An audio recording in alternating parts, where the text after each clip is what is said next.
You think you know about the Civil War soldier? Let me tell you something. Everything you've seen in movies is a lie. The glory, the honor, the noble sacrifice? Nope. Signing up as a Civil War soldier was literally signing your own death certificate. And the crazy part? Dying in battle was actually the lucky way out. For every soldier shot by the enemy, 2 more died curled up in their own filth, their bodies eaten alive by disease so gruesome that modern doctors would need therapy just from reading about it. The average Civil War soldier spent less than 10 days of his service actually fighting. The other hundreds of days, he was either marching until his feet bled through his disintegrating shoes or lying in a camp where typhoid, dysentery and smallpox were passing through tents faster than gossip. About 2/3 of the 620,000 soldiers who died in the Civil War weren't killed by bullets or bayonets. They were murdered by microscopic enemies their bodies never saw coming. The truth is, when a young man put on that uniform, blue or grey, he wasn't just risking death, he was signing up for a daily gauntlet of survival against starvation, exposure, disease, and soul-crushing boredom that would make prison seem like a vacation. So yeah, your great-great-grandpa who fought at Gettysburg, he wasn't just brave for facing bullets, he was superhuman for surviving everything else the war threw at him. So, how long would you last if you woke up tomorrow as a Civil War soldier? Would you be one of the few who made it home? Or would you join the countless thousands who died without ever seeing a battle, your body dumped in an unmarked grave, your name misspelled on some forgotten roster? Let's find out. Before the story, if these help you sleep, like or subscribe would be cool. Also, drop where you're listening from and the time. I check the comments and it's crazy seeing people from like Australia and Norway on the same video. Okay, tonight it's the American Civil War. But wait, are you comfortable? No, really? Check. Pillows, blankets, the whole deal. Where we're going, you'll want to be settled.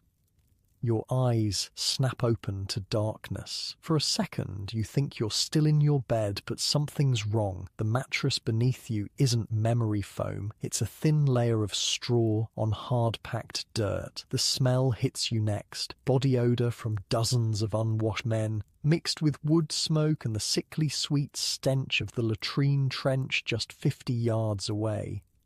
It's 1862, you're in a Union Army training camp outside Washington, D.C., and you've just made the biggest mistake of your short life. You've volunteered to fight in the Civil War. Rise and shine, ladies, a voice bellows through the darkness. Fall in for roll call in 5 minutes or you'll be scrubbing latrines with your toothbrush.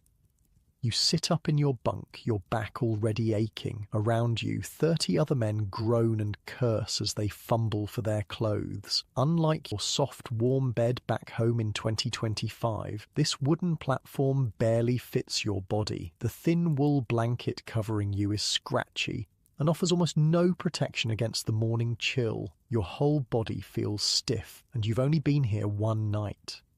Jesus, this ain't what I signed up for, mutters the kid next to you, a farm boy from Ohio who can't be more than 16. In the dim light from the single lantern hanging from the center pole of the tent, you can see he's shivering. Mars cows sleep better than this. You know what's weird?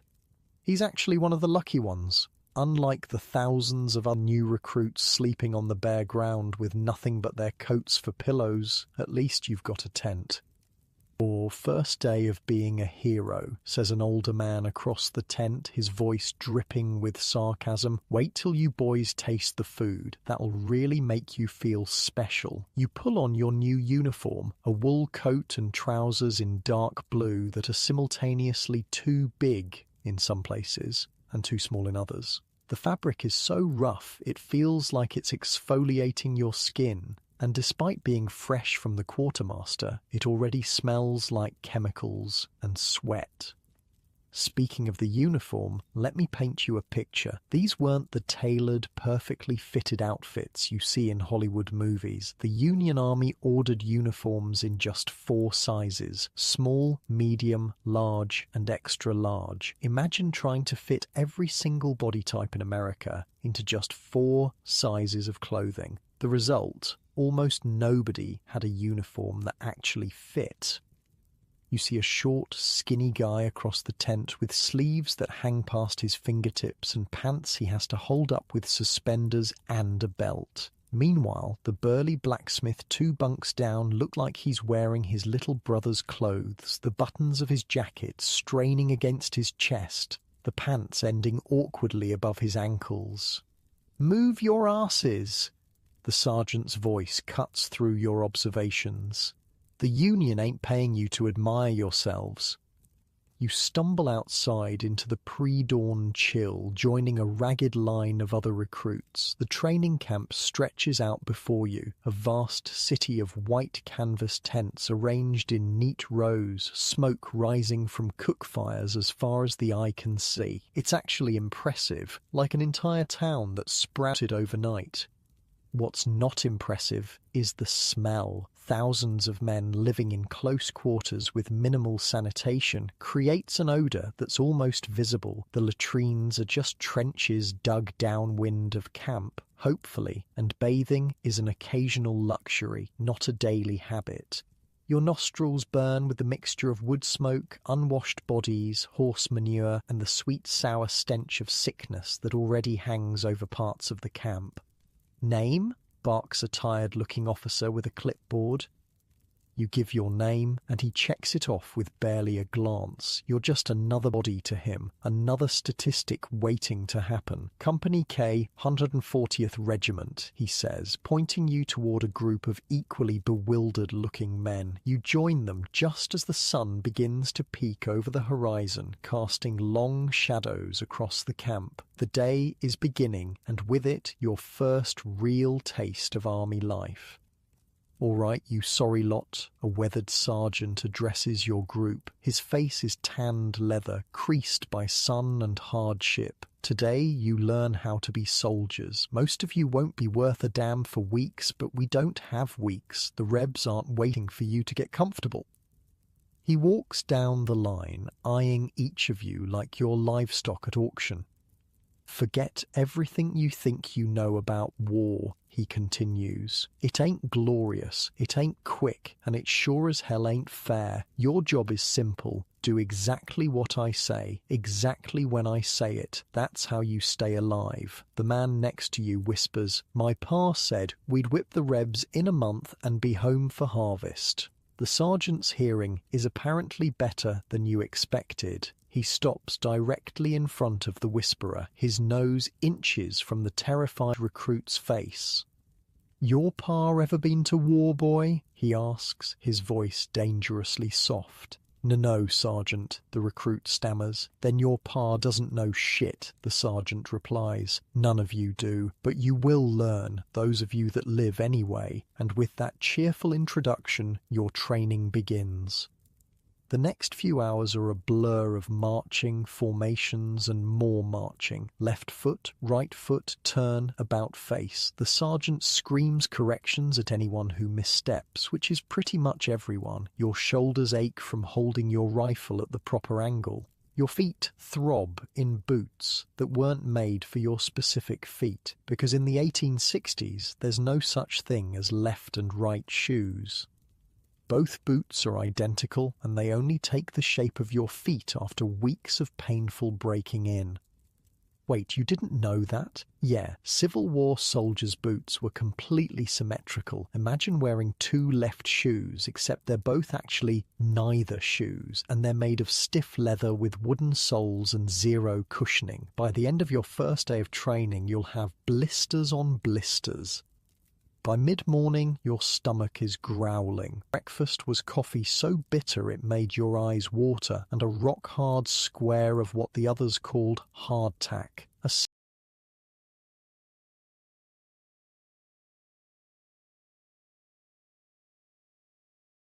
simple cracker made of flour and water that could break your teeth if you bit into it directly. You watched in disgust as experienced soldiers softened theirs in coffee or crumbled it into their tin cups. "Don't complain," an older volunteer told you when he saw your expression. "Wait till we're in the field and that hardtack's got worms in it. Then you'll really have something to whine about." "Worms?" you'd asked, hoping he was joking. "Weevils," he'd explained with a grim smile. "Little bugs that live in the flour. After a few weeks they hatch. Hardtack gets so infested sometimes that it'll crawl around on its own." He'd laughed at your horrified expression. "Extra protein, son. You'll learn to be grateful for it when your belly's empty enough." Now, as the sun climbs higher, you begin to understand what real training means. It's not just learning to march or fire a rifle. It's learning to function while your body screams for rest. It's ignoring the blisters forming on your feet, the sweat soaking through your wool uniform in the rising heat, the thirst that parches your throat as water becomes a carefully rationed commodity. "You think this is hard," Sergeant barks as several recruits begin to lag. "Wait till you're marching 20 miles a day with full pack in Virginia summer heat. Wait till you haven't slept in 3 days because the Rebs keep probing your lines. This is a Sunday stroll compared to what's coming."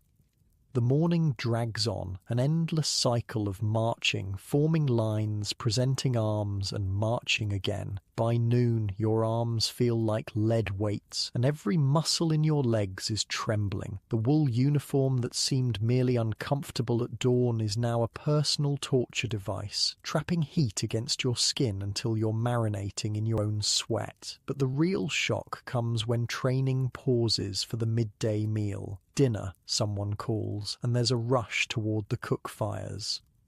You join the line, tin plate and cup in hand, hoping for something substantial after the morning's exertion. What you get is a ladle of salt pork swimming in its own grease, another piece of hardtack, and more of that bitter coffee. This, you're learning, is the standard fare of a Union soldier, monotonous, barely nutritious, and utterly unappetizing. "Better get used to it," says the Ohio farm boy as he sits beside you. His face is red from exertion and sunburn. "My brother wrote from the front that sometimes this is all they get for days. When they're lucky, they find a farm and requisition some fresh food." "Requisition?" you ask, trying to choke down the salt pork, which tastes like someone boiled leather in salt water. "Steal," he clarifies with a small smile, "though don't let the officers hear you call it that." As you force yourself to eat the unappetizing meal, knowing you'll need the energy for the afternoon's training, you overhear snippets of conversation from the men around you. They're from all walks of life, these volunteers: farmers, clerks, blacksmiths, factory workers. Some are immigrants who barely speak English. Others are from families that have been in America for generations. All of them thought they knew what they were signing up for. All of them are realizing, just like you, how wrong they were. "My wife's gonna have the baby before I even see battle," a young man says, his voice a mixture of pride and sadness. "Better hope we're home by then," his companion replies. "My cousin joined up last year, said they promised it'd be over in 3 months. He's still in Virginia, and half his company's dead from camp fever." "Camp fever?" you ask before you can stop yourself. The men look at you, clearly a fresh fish who doesn't know anything. "Typhoid," one explains, "runs through the camps like wildfire. That or dysentery, men dropping dead without ever seeing a rebel. My uncle was at Bull Run," another recruit adds. "Said more men in his company died from sickness than bullets. Said you'd see a man healthy at breakfast and being buried by supper. A chill runs through you despite the midday heat. You hadn't considered this aspect of war, the invisible enemies that kill more effectively than any Confederate sharpshooter." The conversation is cut short as the sergeants begin bellowing for the afternoon formation. With a groan, you rise to your feet, muscles protesting, and rejoin your company. The morning was just a warm-up, it seems, as the afternoon brings more intense drills. You learn the basics of loading and firing your rifle, a complex multi-step process that needs to become second nature. Bite the cartridge, pour the powder, ram the ball, place the cap, aim, fire. Under ideal conditions, a good soldier might get off 3 shots in a minute. Under battle conditions, with smoke obscuring vision and fear pumping through veins, most men manage far fewer. Too slow, the sergeant shouts as you fumble with a percussion cap. Every second you waste is another second for a reb to put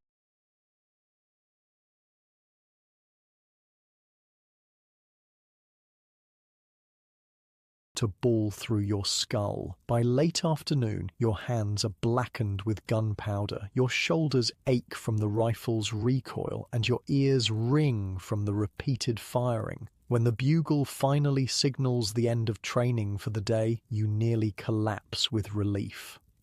But the day isn't over. There are still chores, wood to gather for fires, equipment to clean, letters to write home while there's still daylight. The camp buzzes with activity as thousands of men perform these evening rituals. You sit outside your tent, rubbing your sore muscles, watching the camp transform in the fading light. Campfires begin to twinkle across the vast expanse, their smoke creating a haze that catches the sunset. Men gather in groups, talking, playing cards, singing. In another context, it might almost seem festive. The farm boy from Ohio, you've learned his name is Thomas, sits beside you, paper and pencil in hand. Writing to your mother? You ask. He nods, trying to figure out how to tell her about this place without worrying her. Are you going to tell her about the food? You joke. He smiles faintly.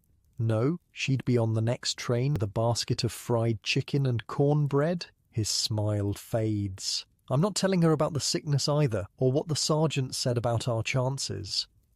You're both quiet for a moment, listening to the sounds of the camp, men's voices, occasional laughter, the strains of a fiddle somewhere in the distance. Why'd you join up? Thomas asks suddenly. It's a question you've been asking yourself all day. In this moment, with your body aching and the realities of war beginning to sink in, the patriotic fervour that supposedly drove men to enlist seems distant and naive. Seemed like the right thing to do? You answer vaguely.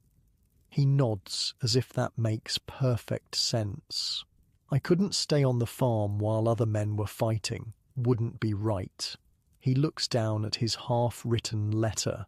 Though I'm starting to think Pa was right about waiting for the draft. Might have had a few more months of Ma's cooking. As darkness falls completely, the bugle sounds again. Time for evening roll call and then sleep. You rise stiffly, already dreading another night on the hard bunk, another dawn of training. The sergeant moves down the line, checking names, making sure no one has deserted after their first taste of army life. When he's done, he addresses the company. You all did passably today, he says, which seems to be high praise from him. Remember what you learned, practice your drills, rest well, tomorrow will be harder. With that cheerful thought, you're dismissed to your tents. As you lie on your bunk, staring up at the canvas ceiling, listening to the sounds of men settling in around you, reality truly begins to sink in. This is your life now, the hard bunk, the terrible food, the exhausting training, and you haven't even left camp yet. Ahead lies the march to the front, the terror of battle, the risk of wounds and disease. The comfortable bed you woke up in this morning, back in your real life, seems like a distant dream. Thomas is already snoring softly beside you, his body too exhausted to stay awake despite the discomfort. Others are whispering, playing quiet card games by lantern light, writing one more paragraph to loved ones.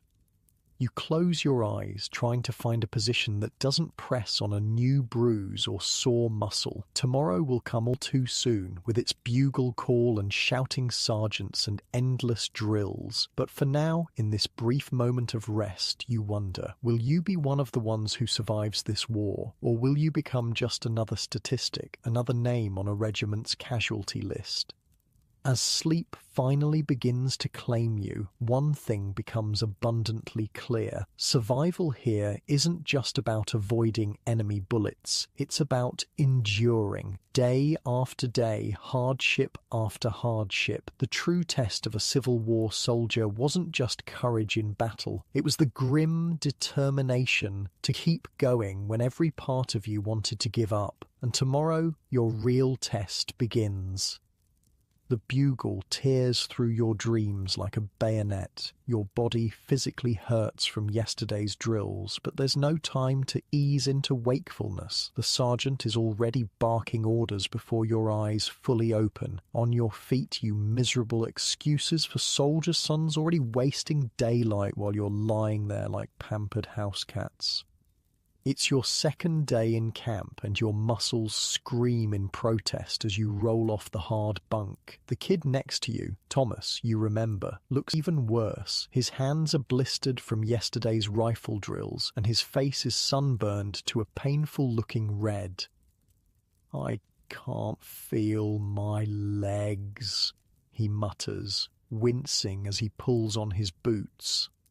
"Better numb than gone," replies an older volunteer, already dressed and rolling his blanket with practiced efficiency. "My cousin lost both his at Shiloh, grape shot, said he felt them burn for weeks after they were buried somewhere in Tennessee. And that's your good morning greeting in the Union Army?" You stumble outside, blinking in the harsh dawn light. The camp is already alive with activity. Thousands of men performing their morning routines with varying degrees of efficiency. Smoke rises from hundreds of cooking fires as the company cooks prepare the morning meal, if you can call it that.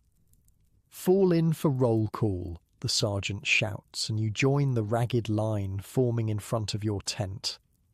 Names are called, responses given. 2 men from another company are missing. "Deserted in the night," someone whispers. You're not entirely surprised. After just one day, the romantic notion of soldiering has given way to the harsh reality of military life, and you haven't even faced combat yet. After roll call comes breakfast, that bitter black coffee again, another piece of hardtack, and a thin slice of salt pork that's more fat than meat. You watch as veterans soften their hardtack in coffee, and you follow suit. It's still barely edible, but at least now it won't break your teeth. "First day wasn't so bad, was it?" asks a soldier sitting next to you. He's older than most, maybe in his 30s, with a thick beard and knowing eyes. Name's Miller, been in since 61. "Not what I expected," you admit, trying to chew a particularly stubborn piece of hardtack. Miller laughs. "None of us expected this. We all thought we'd march off to one big battle, whip the Rebs, and be home by Christmas." He sips his coffee, grimacing at the taste. "That was 2 Christmases ago. How do you stand it?" you ask, before you can stop yourself. Miller considers this, scratching his beard. "You get used to some things. The food never gets better, though. Here's a tip. Save some of that salt pork fat. It's good for greasing your boots and rifle. Keeps them from rusting." You look down at the greasy mess on your plate with new appreciation. It's not just bad food, it's multi-purpose bad food. The morning brings more drills, but today there's a new element, working as a unit. Your company forms lines, practices marching in formation, and learns the basics of battlefield maneuvers. The importance becomes clear quickly. In the chaos of battle, these formations are your lifeline, the only hope of functioning amid the smoke and terror. Tighten that line, the sergeant bellows as your company attempts to march in step. In battle, a gap in the line is where the enemy breaks through. A gap in the line means dead men. By mid-morning, sweat pours down your face. The wool uniform that seemed merely uncomfortable yesterday is now a personal torture device. It's like wearing a blanket in a steam room. The coarse fabric chafes against your skin wherever it touches, and the areas where it doesn't are soaked with sweat. Wool uniforms in summer, mutters the man next to you during a brief water break. Whoever thought of that never had to wear one. The blue shows the blood less, replies another soldier. Trust me, that matters more than you think. Not the most comforting thought as you gulp down warm water from your canteen. After the morning drills, your company is assigned to fatigue duty, the endless chores that keep a military camp functioning. Today, it's latrine duty, your task, digging new trenches for the camp toilets. Let me paint you a picture of Civil War sanitation, because it's not what you're imagining. The latrines are just long trenches dug about 100 yards downwind of camp. No buildings, no privacy, just trenches with logs laid across them for soldiers to sit on. When a trench fills up, it's covered with dirt and a new one is dug. Rebs can smell our camp before they see it, jokes one of the veterans as you dig. Might as well send up a flag saying Yankees shitting here. The stench is horrific, especially in the growing heat of the day. Several men vomit as they dig, which only adds to the miasma. You breathe through your mouth, trying not to gag, focusing on the mechanical motion of shovel into earth, dirt into pile. You know what the real killer in this army is? Asks Miller, who's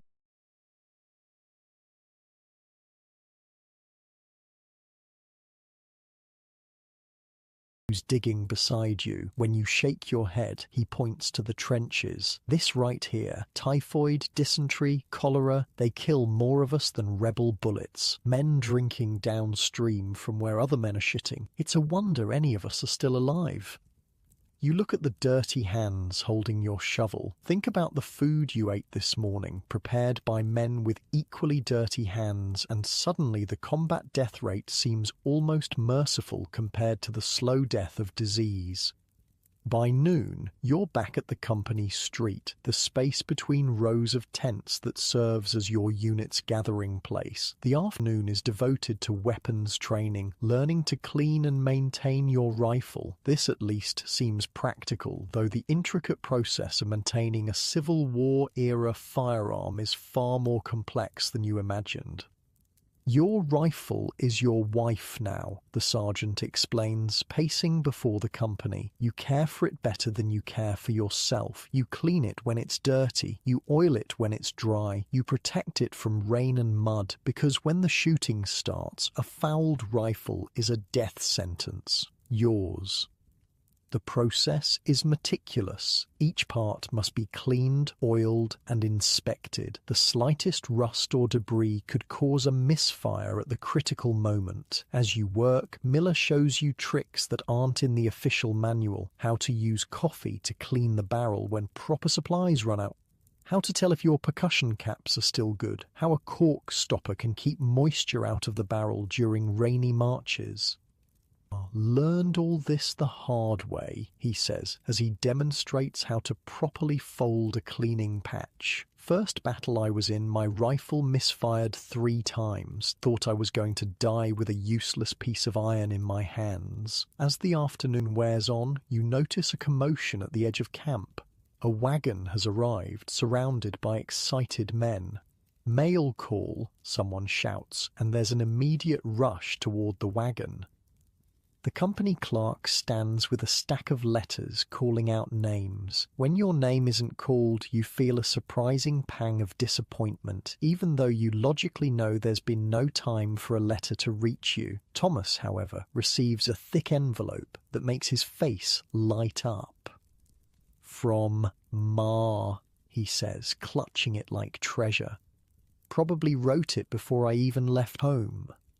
Mail, you're quickly learning isn't just communication, it's a lifeline. You see how men's faces transform when their names are called, how they retreat to private corners to devour words from home. The lucky ones share cookies, dried fruit, or other treats sent by loving families.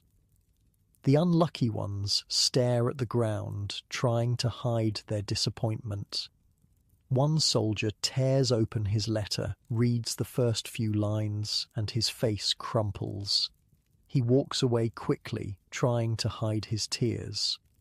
Bad news, Miller explains quietly, happens all the time. Life doesn't stop while we're away. People get sick, farms fail, wives find other men. Some days I think the mail wagon brings more misery than the battlefield. After mail call comes another round of drilling, then evening mess. Beans today, a welcome change from salt pork, though they're undercooked and bland. As the sun begins to set, you finally have your first real free time since arriving. Some men write letters hunched over makeshift desks. Others play cards using hardtack crumbs as poker chips. A fiddle starts up somewhere down the company street, and a small group forms, singing songs from home. You sit outside your tent, muscles aching, watching the camp settle into evening rhythms. Despite the discomfort, the dreariness, there's something fascinating about this temporary city of men. Every state in the Union is represented here, every trade and profession, every walk of life. Ohio boys are organizing a baseball game tomorrow if we don't march, Thomas says, sitting beside you. Do you play? Before you can answer, shouting erupts from a nearby tent. Two men square off, fists raised, while others rush to separate them. Jenkins said Richmond would fall by August, explains a spectator to the gathering crowd. Patterson called him a damn fool optimist. The fight is quickly broken up by a corporal, both men sent to cool off on opposite sides of camp. But the incident highlights the tension that simmers beneath the surface. Boredom, frustration, fear, all looking for an outlet. Happens every day, says Miller, who has appeared beside you. Men packed too tight with nothing but their thoughts. Bad combination. He nods toward another part of camp where soldiers cluster around a man dealing cards. That's why gambling's so popular. Takes your mind off things. What about the drinking I've heard about, you ask, having noticed the absence of alcohol in camp? Miller snorts. Officers get their whiskey rations. Us regular folks, we make do with what we can find or smuggle in. Payday brings the sutlers with their overpriced hooch. Until then, it's this fine establishment. He gestures around at the dusty camp with mock grandeur. As darkness falls completely, men begin to retire to their tents. The day's exertions make sleep come easier than it did last night, despite the hard bunk and wool blanket that itches against your skin. Just as you're drifting off, a commotion startles you awake, shouting, running feet. For a moment you think it's a surprise attack, but the voices don't sound alarmed. They sound excited. New fish, someone calls, fresh meat coming in. You follow Thomas and the others outside. A column of new recruits marches into camp, looking just as you must have yesterday. Clean uniforms, uncertain faces, still carrying the look of civilians despite their military dress. God, were we that green, Thomas whispers. Greener, Miller replies with a chuckle. At least these poor bastards will have you to show them the ropes. The thought is startling that after just one full day you're already becoming a veteran compared to someone. The rate at which civilian men are transformed into soldiers is both disturbing and impressive. As the new recruits are assigned to companies, a low rumble of thunder sounds in the distance. The veterans immediately look up, their faces growing serious. Rain coming, says Miller, sniffing the air. Better check your gear, make sure nothing's going to get soaked. You return to your tent, securing your belongings as best you can. The canvas shelter is supposedly waterproof, but the older men's concern suggests otherwise. You soon learn why as the first heavy drops begin to fall, quickly turning into a downpour. Water immediately finds every seam and weak spot in the canvas.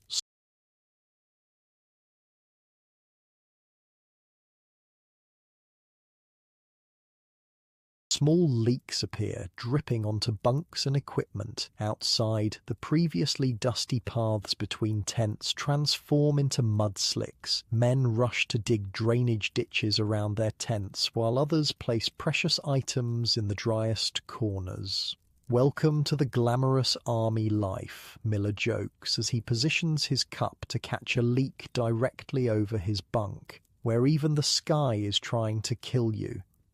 The rain continues through the night, a constant drumming on canvas that makes sleep nearly impossible. By dawn, the entire camp is a quagmire of mud. Morning roll call is conducted under a steadily dripping sky, soldiers standing in ankle-deep muck.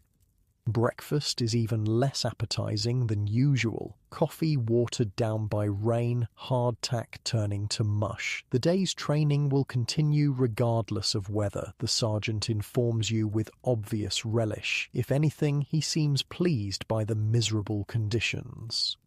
"You think the Rebs are going to stop fighting because of a little rain?" he barks. "Weather's just another enemy to overcome." As you slosh through mud toward the drill field, Thomas slips and falls face first into a puddle. When he rises, his once blue uniform is a uniform brown from chest to knees. "My ma's going to kill me," he mutters, trying unsuccessfully to wipe away the mud. "Spent 3 days sewing this uniform?" "Your ma's not here," the sergeant says, overhearing, "and that mud might save your life. Shiny brass buttons make fine targets for rebel sharpshooters." The morning's drill is a special kind of misery. Rifles that must be kept dry despite the rain, formations maintained in slippery mud, wool uniforms that grow heavier with every passing minute as they absorb water. By midday, you're soaked to the skin, chilled despite the summer temperature, your hands raw and wrinkled. "Could be worse," says a veteran as you all huddle under a makeshift shelter during a brief break. "Winter in Virginia? Now that's true misery. Mud so deep it swallows wagons whole, men losing toes to frostbite. Give me summer rain any day." The rain finally lets up by afternoon, but the damage is done. The camp is transformed into a vast mud pit. Worse, you begin to hear coughing from various tents, the first sign of the colds and lung ailments that follow every soaking.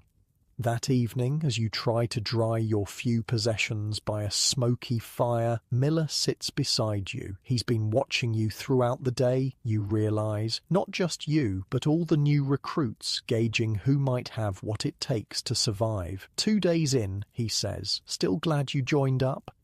You consider the question seriously. Your body aches in places you didn't know could ache. You're damp, dirty and hungry despite having eaten 3 meals. You've been shouted at, worked to exhaustion, and introduced to the grim realities of camp disease and sanitation.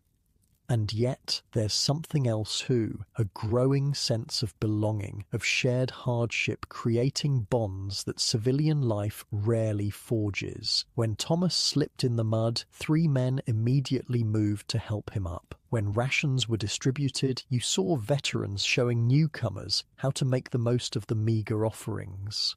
"Ask me after I've seen battle," you finally reply. Miller nods, seeming to approve of the answer. Smart. That's when you really know. He pokes at the fire with a stick, sending sparks into the darkening sky. Truth is, the fighting isn't even the hardest part for most. It's this: the waiting, the marching, the sickness. Battle at least happens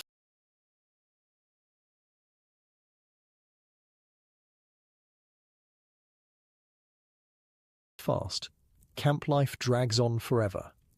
As night falls again, you settle into your damp bunk, listening to the sounds of the camp. Men coughing, quiet conversations, someone softly playing a harmonica. Your second full day as a soldier is ending, and already civilian life seems distant, almost unreal. Tomorrow, you'll learn, brings a new challenge, a practice march with full pack and equipment. The sergeants call it a little stroll of 15 miles. The veterans call it the first culling, the march that separates those who might survive from those who definitely won't. As you drift towards sleep, you wonder which group you'll fall into. Your body is already protesting the abuses of just 2 days. How will it handle 15 miles with 40 pounds of gear? How will it handle months of marching or the terror of battle? In your last conscious moments, you realize something has changed since yesterday. You're no longer just an observer in this strange world of the Civil War soldier. You're becoming a part of it, your body and mind adapting, however painfully, to its demands. And tomorrow will demand even more. The 15-mile march begins at dawn. Your stomach churns with a mixture of hunger and dread as you strap on your equipment, haversack with rations, canteen, cartridge box, and most crucially, your knapsack. The veterans call it the elephant, and now you understand why. Loaded with your blanket, spare clothing, personal items, and share of company equipment, it feels like there's a small child sitting on your shoulders. Straighten those lines, the sergeant barks as your company forms up. This ain't a Sunday stroll, show me your soldiers, not schoolgirls on a picnic. The sun hasn't even cleared the trees, but already sweat trickles down your back under the wool uniform. You adjust the straps of your knapsack one more time, trying to find some configuration that doesn't immediately send pain shooting through your shoulders. First mile's the easiest, Miller murmurs beside you. He's transformed his knapsack somehow, added leather reinforcements to the straps and rigged a belt that transfers some weight to his hips. 10th mile separates the men from the boys. 15th mile separates the living from the dead. The drums begin, setting the marching pace, and your company moves out. The rhythm is brisk but not punishing, about 110 steps per minute, designed to cover ground efficiently while conserving energy, in theory anyway. The first hour isn't so bad. The morning is cool, your legs are fresh, and there's a certain pride in being part of this long blue column snaking its way through the countryside. Flags flutter in the breeze, officers ride alongside on horseback, and if you squint, it almost looks like those heroic paintings of armies on the march. Then reality sets in. By the second hour, the sun has climbed higher, beating down on your blue wool uniform. The dust, kicked up by thousands of marching feet, coats your face, clings to your sweaty skin, turns to mud in your mouth. There's no talking now. Every breath is precious, used only for the effort of putting one foot in front of the other. Water discipline, an officer calls as men begin reaching for canteens. 2 swallows every hour, we've got miles to go. You've already drained half your canteen, a rookie mistake. Now you'll have to ration what remains, your mouth growing drier with each dusty step. The third hour brings the first casualties, not from enemy fire, but from the march itself. A man collapses a dozen rows ahead, face purple from heat exhaustion. The column parts around him like a stream around a rock. 2 men drag him to the side of the road, where a medical wagon will eventually collect him, if he's lucky. "Eyes front," the sergeant shouts when heads turn to watch. "Keep moving." Another man stumbles out of formation, vomiting into the ditch. He tries to rejoin the march, but falls again. No one stops to help. The column has its own momentum now, a beast that can't be halted for individual suffering. Happens every march. Thomas pants beside you. His face is streaked with dust and sweat, his eyes glazed with fatigue. Sergeant says if you fall out once, you'll fall out again. Says some men just ain't built for soldiering. You wonder what not built for soldiering means for those men. Discharge, assignment to garrison duty, or just endless torment until they either toughen up or desert? By midday, your shoulders are on fire, raw beneath the straps of your knapsack. Each step sends a jolt of pain up your spine. Your feet, already blistered from previous days, now feel like they're being stabbed with each step, but you keep marching because stopping seems worse somehow. The column halts at a creek for a brief rest. Men collapse on the banks, shedding equipment, plunging faces into the cool water despite officers' warnings about disease. You ease your knapsack off with a groan, feeling blood rush back into your shoulders. "Halfway there," Miller says, settling beside you. Unlike most, he seems barely winded, his movements economical, preserving energy. "How are you holding up?" "You're too exhausted to lie." "Don't think I can make another mile." Miller nods as if he expected this answer. From his haversack, he pulls out a small tin, opening it to reveal a brownish paste. "Rub this on your shoulders and feet. Won't heal 'em, but it'll numb 'em enough to finish." The salve smells medicinal, with hints of camphor and something herbal. "What is it?" you ask, gingerly applying it to your raw skin. "Stuff the Indians use. Traded a rebel prisoner my pocket watch for the recipe." Miller shrugs. "Man makes do." The relief is almost immediate. Not a cure, but a blessed dulling of the pain. By the time the drums signal resumption of the march, you feel like you might actually survive. The afternoon brings new challenges. The road narrows, forcing the column to compress. Now you're marching so close to the man in front that your rifle barrel is inches from his knapsack. The pace becomes uneven. Hurry up and wait, running a few steps to close gaps, then standing still for minutes while some obstruction ahead is cleared. "This is how most get killed," Miller tells you during one such halt. "Not by bullets, by the march. Feet swell, can't get boots off. Infection sets in, surgeon takes the leg, then the fever takes the man." It's a cheerful thought to accompany the final miles. The sun is low when your company finally reaches the designated campsite. You've marched 15 miles with full gear, and every part of your body registers the achievement with pain. Men collapse where they stand, too exhausted to even set up tents. "No rest yet," the sergeant's voice cuts through the fatigue. "Camp needs setting up before dark. Move your asses." Somehow, you find the strength to help erect tents, gather firewood, and dig rudimentary latrines. The work is mechanical now, your body operating on some reserve of energy you didn't know existed. It's only when the essential tasks are complete that you're finally allowed to rest. You sink to the ground outside your tent, too tired to even remove your boots. Thomas collapses beside you, his face ashen beneath the sunburn and dirt. "I can't feel my feet," he says. "Is that bad?" "Take your boots off," Miller orders, appearing beside you. "Both of you, now." The effort is excruciating. Your boots have molded to your swollen feet, and removing them feels like peeling off a layer of skin. When they finally come free, the smell is horrific. Blood, sweat, and the beginning of infection. Miller examines Thomas's feet first, his expression grim. Trench foot starting, lucky we're not marching tomorrow. He reaches into his haversack and pulls out a small bottle. "Clean 'em with this, then air dry. No socks till morning." The liquid stings like fire, but you follow instructions, watching in horror as the water turns pink with blood from blisters you didn't even feel breaking. "How do you know all this?" you ask Miller as he checks your feet with professional detachment. "4th Regiment I've served in," he replies, applying his salve to the worst spots. "First one, lost half my foot to gangrene. Learned my lesson. Take care of your feet, or you won't have feet to take care of."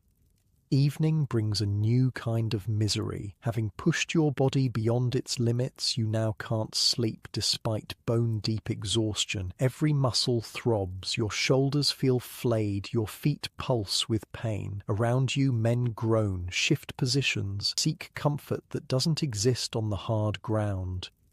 "Sing something, Joe," someone calls from the darkness, and a tenor voice begins a slow, mournful rendition of Home Sweet Home. Other voices join in, creating a haunting chorus that spreads through the camp. You lie there, staring at the stars, listening to hundreds of homesick men sing about the place they'd rather be.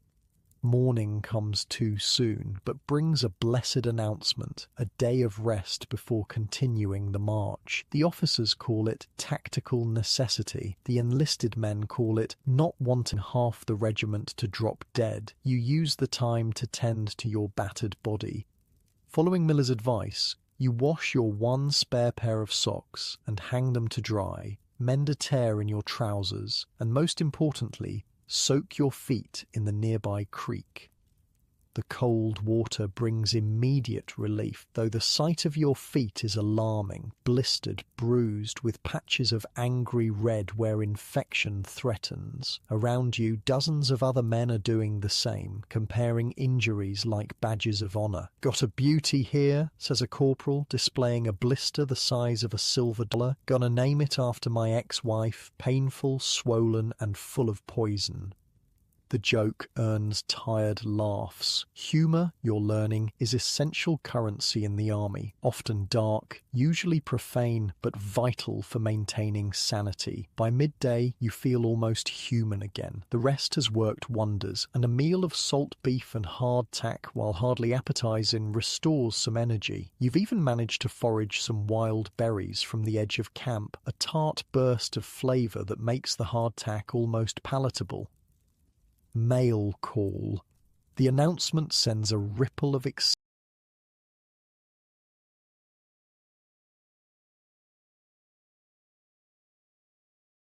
excitement through the camp. This time, your name is called. A letter has caught up with you, forwarded from the training camp. The thin envelope feels like a treasure in your hands. You retreat to a quiet spot to read, savouring each word from home. The news is mundane, local gossip, family updates, questions about army life, but it forms a lifeline to the world you left behind. You read it 3 times before carefully folding it into your breast pocket, close to your heart. Thomas wasn't so lucky. He hovers nearby, trying not to look disappointed. "Nothing from Ma yet," he says, forcing a smile. "Probably still on its way." "You can share mine," you offer, and his face brightens as you read him the lighter parts of your letter. The afternoon brings more rest, but also preparation for the next day's march. Rumors swirl through camp. You're heading to Washington, or to Baltimore, or straight to Richmond to end the war in one decisive battle. No one really knows, and the officers aren't telling. "Best not to know," Miller advises as you clean your rifle together. Each day has enough troubles without borrowing from tomorrow. That evening, something unexpected happens. A wagon arrives in camp, and with it comes fresh bread, a welcome change from hardtack, and even more surprisingly, a barrel of dried apples. The sudden luxury lifts spirits throughout the camp. "Special treat," explains the quartermaster sergeant as he supervises distribution. "General's orders, says you boys did well on the march. The dried apples are tough and overly sweet, but after days of bland rations, they taste like the finest delicacy. Men savor each piece, trading portions of bread for extra fruit or vice versa according to preference. First rule of army life," Miller says, watching the bartering with amusement. "Enjoy the good when it comes, never lasts long." As if to prove his point, the drums beat that evening, signalling assembly. Your company forms up, wondering what new demand awaits. The captain appears, his face serious. "Men, Our orders have changed, he announces. We march at first light, joining the main army near Culpeper. Intelligence suggests Confederate forces are massing in the area. A murmur runs through the ranks. Culpeper means Virginia. Virginia means the front lines. The front lines mean battle. Full marching order, the captain continues. 3 days' rations, 60 rounds of ammunition per man. We'll cover 20 miles tomorrow, so rest well. The news transforms the camp. Men who were laughing over dried apples minutes ago are now somber, checking equipment, counting bullets, writing hasty letters home. The veterans seem particularly focused, their movements precise, almost ritualistic. "Should I be worried?" you ask Miller as you prepare your gear. He looks at you, his weathered face unreadable. "Yes," he says finally, "but not about dying, not yet." He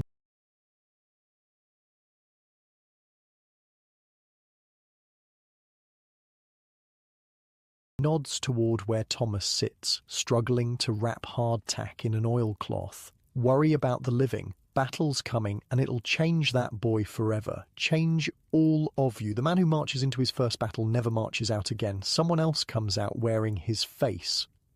You sleep poorly that night, Miller's words echoing in your mind. Around you, the camp is restless. Men whispering, praying, some crying quietly in the darkness. The morning seems to arrive almost immediately, the bugle cutting through what little sleep you manage to find.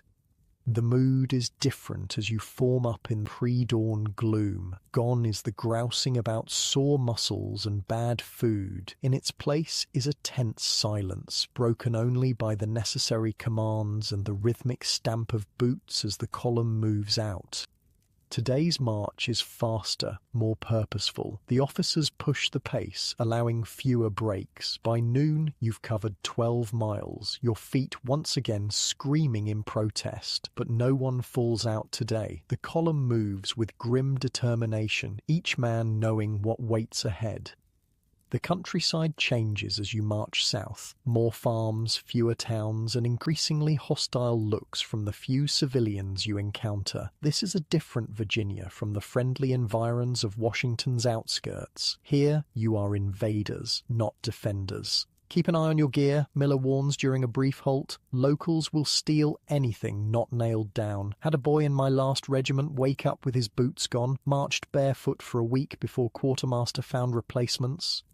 As the day wears on, you begin to notice other changes. More cavalry scouts passing the column, signal officers on hilltops with flags, distant rumbles that might be thunder but probably aren't. "Artillery," confirms a sergeant when someone asks. "Still miles off. Nothing to worry about yet."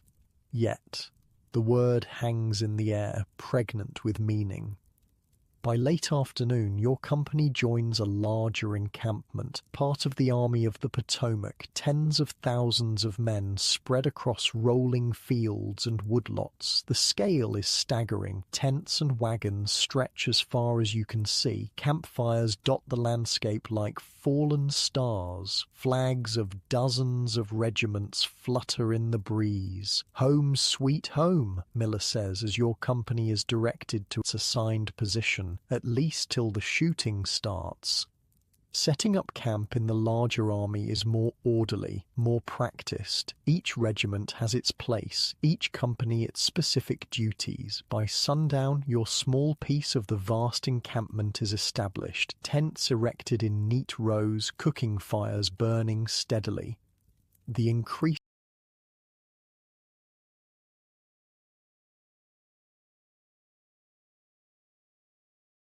organization extends to rations as well. The company cooks have set up a proper field kitchen, and tonight's meal is almost palatable. Beans with salt pork, fresh bread from the commissary wagons, and even coffee that tastes like coffee instead of boiled mud. "Army runs better when it's all together," explains a corporal as you collect your portion. General's staff watching everything makes the quartermaster honest and the cooks afraid of complaints. After eating, you explore the camp with Thomas, both of you wide-eyed at the martial city that has sprung up around you. Sutlers have established shops selling everything from tobacco to writing paper at outrageous prices. A regimental band plays near headquarters. Men gather in groups, gambling, telling stories, cleaning weapons. But beneath the almost festive atmosphere, you sense tension. Veterans clean their rifles with methodical care. Officers huddle over maps. Ambulance wagons assemble in orderly rows, their purpose unmistakable. "We're really going to fight, aren't we?" Thomas asks, as you make your way back to your company street. His voice has lost its rural twang, flattened by fatigue and apprehension. Before you can answer, a new sound cuts through the evening air, a long roll of drums, not the usual camp signals, but something more urgent. Men jump to their feet all around you, officers shouting commands that are swallowed in the sudden commotion. Fall in by companies." Your sergeant's voice rises above the din. "Full equipment, double quick." "What's happening?" Thomas asks, his face pale as you both run toward your tent. "Nighttime march," says Miller, already buckling on his cartridge box. "Rebs must be closer than we thought." Within minutes, your company is formed up, each man standing rigid in line, equipment checked and ready. The captain paces before you, his face tight with concentration as he awaits orders from regiment. They come in the form of a mounted courier who speaks briefly to the captain before galloping off to the next company. The captain turns to address the men, his voice steady but serious. "We're moving out immediately," he announces. "Confederate forces have engaged our advance scouts near Brandy Station. We're to reinforce the line before dawn." He pauses, scanning the faces before him. "This will be a forced march through the night. No straggling, no talking. We move fast and quiet. Those are the general's orders." A ripple passes through the company, not quite fear, but something close to it. Night marches are dangerous even without the enemy nearby. Men trip in darkness, get lost, fall into ditches, add the prospect of battle at the end, and the risk multiplies. "Check your equipment one last time," the captain continues. "We move in 5 minutes. As you adjust your straps and count your cartridges, you feel a strange calm descend. After days of training, marching, and preparation, the moment is finally here. No more wondering what kind of soldier you'll be. By tomorrow, you'll know. "Stay close to me," Miller tells you and Thomas, his voice low. "Do exactly as I do. Don't be heroes. Don't be cowards. Just be soldiers."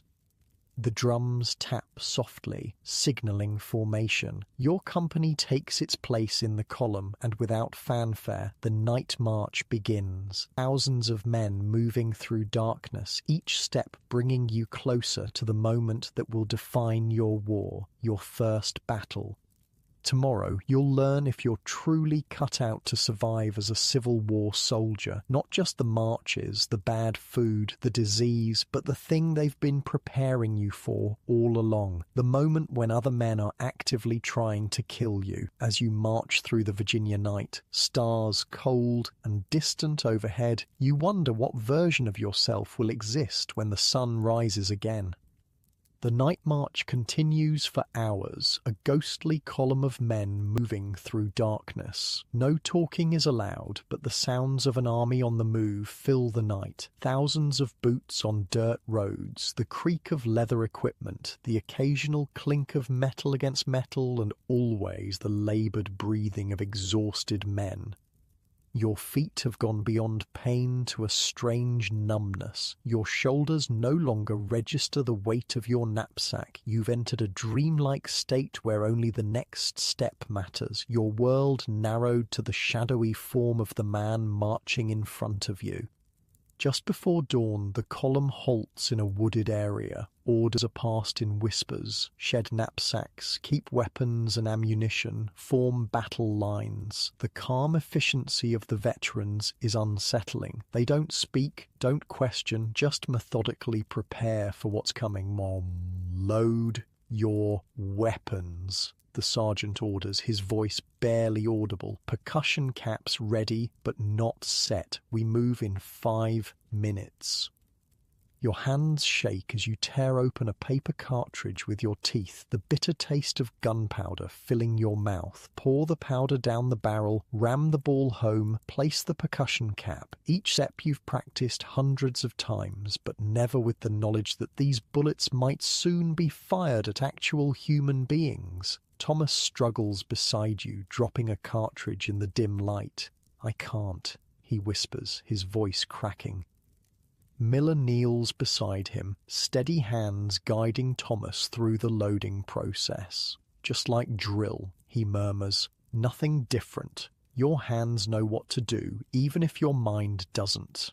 The first light of dawn filters through the trees as your company moves forward, part of a battle line stretching through the woods. You can hear distant popping sounds now, skirmishers exchanging fire somewhere ahead. Occasionally, a deeper boom suggests artillery. The company emerges from the woods into a rolling field of wheat, golden in the early light. In another context, it might be beautiful. Now it's just open ground you'll have to cross under fire. Forward, march, the command passes down the line, and the company steps into the wheat, rifles at the ready. You're in the second row of the formation. Ahead of you, a lieutenant walks backward, keeping the line straight with quiet commands. Dress right, keep your intervals, steady pace. The distant popping grows louder. You can see smoke now hanging over a tree line about half a mile ahead. The skirmishers are falling back, running through the wheat toward your advancing line. One falls suddenly, as if he's tripped, but he doesn't get up. "Steady, boys," the sergeant calls. "Keep your line." A sound tears through the air above you, a weird shrieking whistle that ends in a solid thump as something hits the ground behind your company. Earth and wheat spray upward. "Artillery," says Miller, his voice flat. "They're ranging us."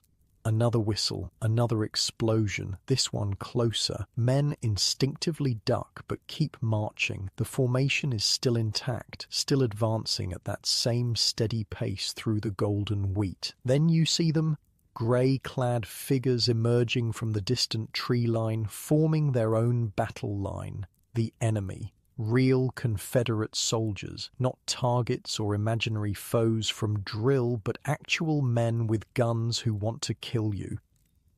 "Company, halt." The command freezes you in place.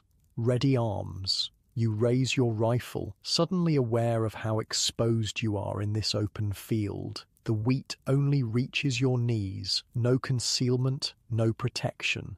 Aim. You settle the sights on the grey line, now about 300 yards away and closing. You can't make out individual faces at this distance, just a mass of men moving toward you with deadly purpose. Fire. The company's volley crashes out, your own rifle bucking against your shoulder. Smoke immediately obscures your vision, the acrid smell of burnt powder filling your nostrils. Through the haze, you can't tell if you hit anyone. There's no time to wonder. You're already reaching for another cartridge, beginning the loading process again. "Load, load, load," the sergeant shouts.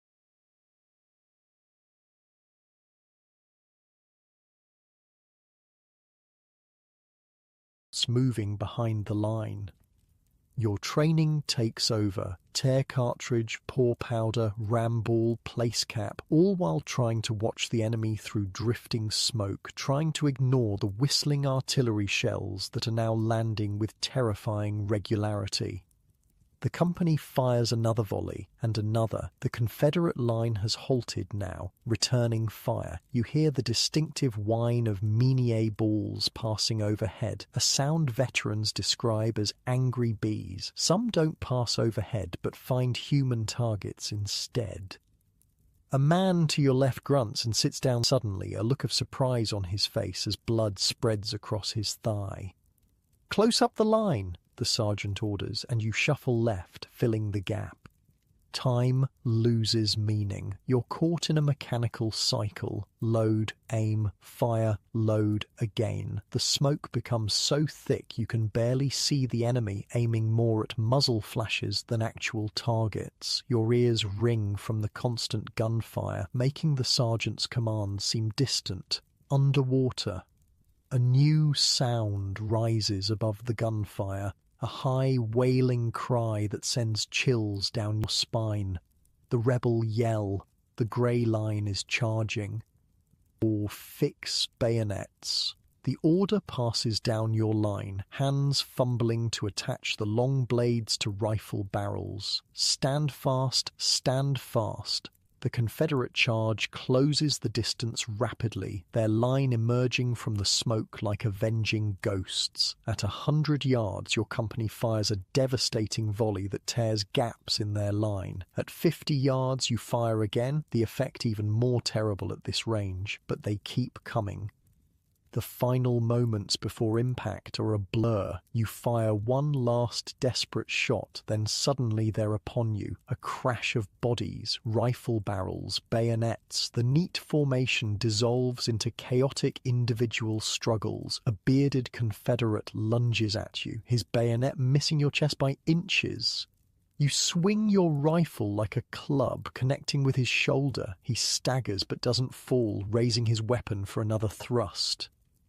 Miller appears beside you, driving his bayonet into the man's side. The Confederate crumples with a strange, soft cry that will haunt your dreams for years. "Keep moving," Miller shouts, already turning to face another threat. "Don't stand still."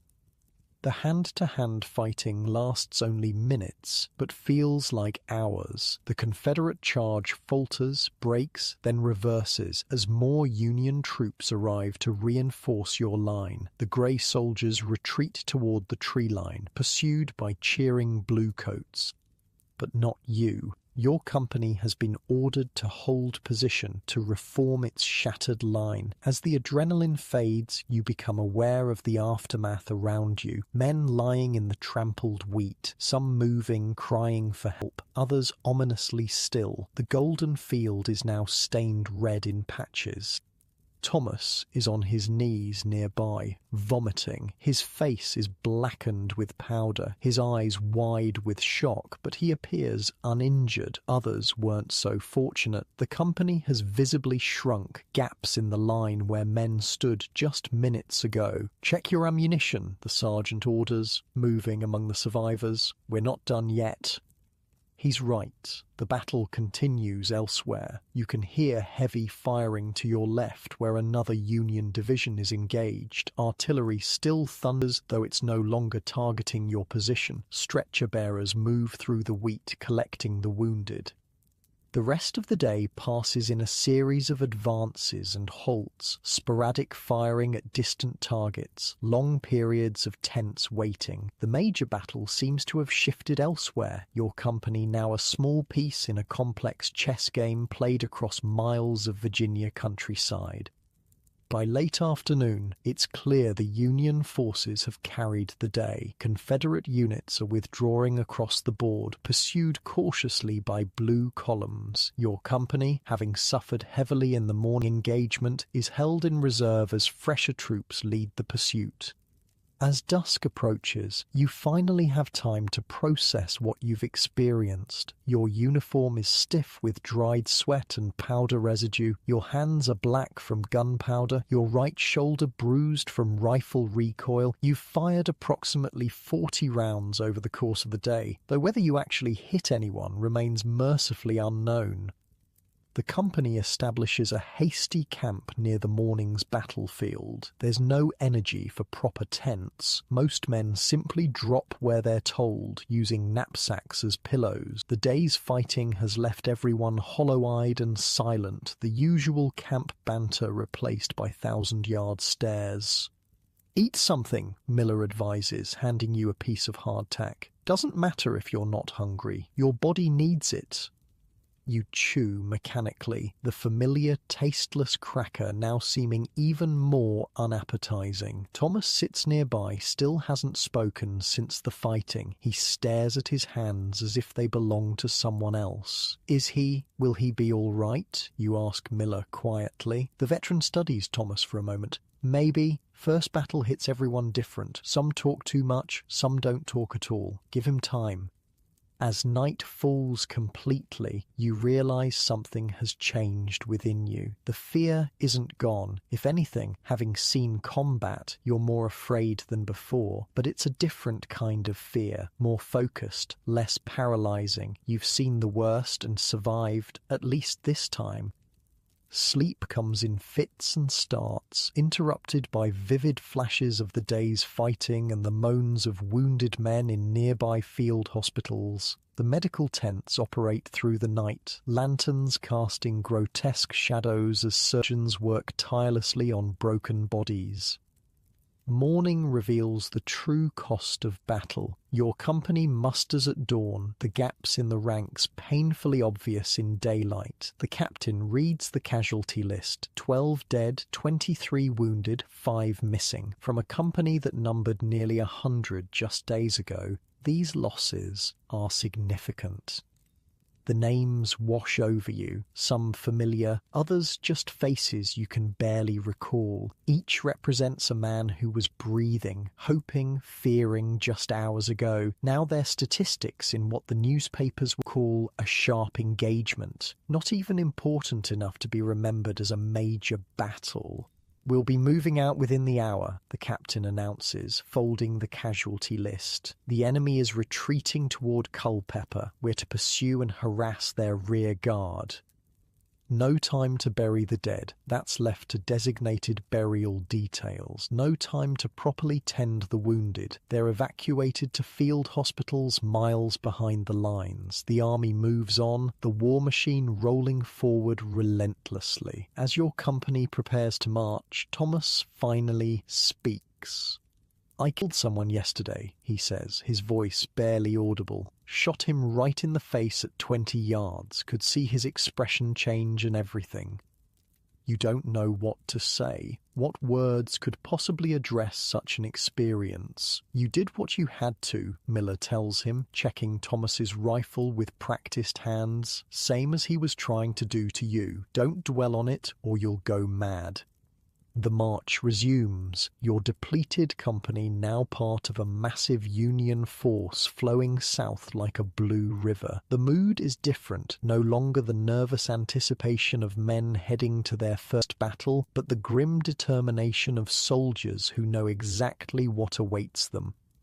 The pursuit lasts 3 days, a strange mirror of your earlier march but with key differences. Now you move through landscapes transformed by war, burned farmhouses, trampled fields, hastily dug graves marking the Confederate retreat. Civilians have largely fled, leaving an eerie emptiness to the countryside.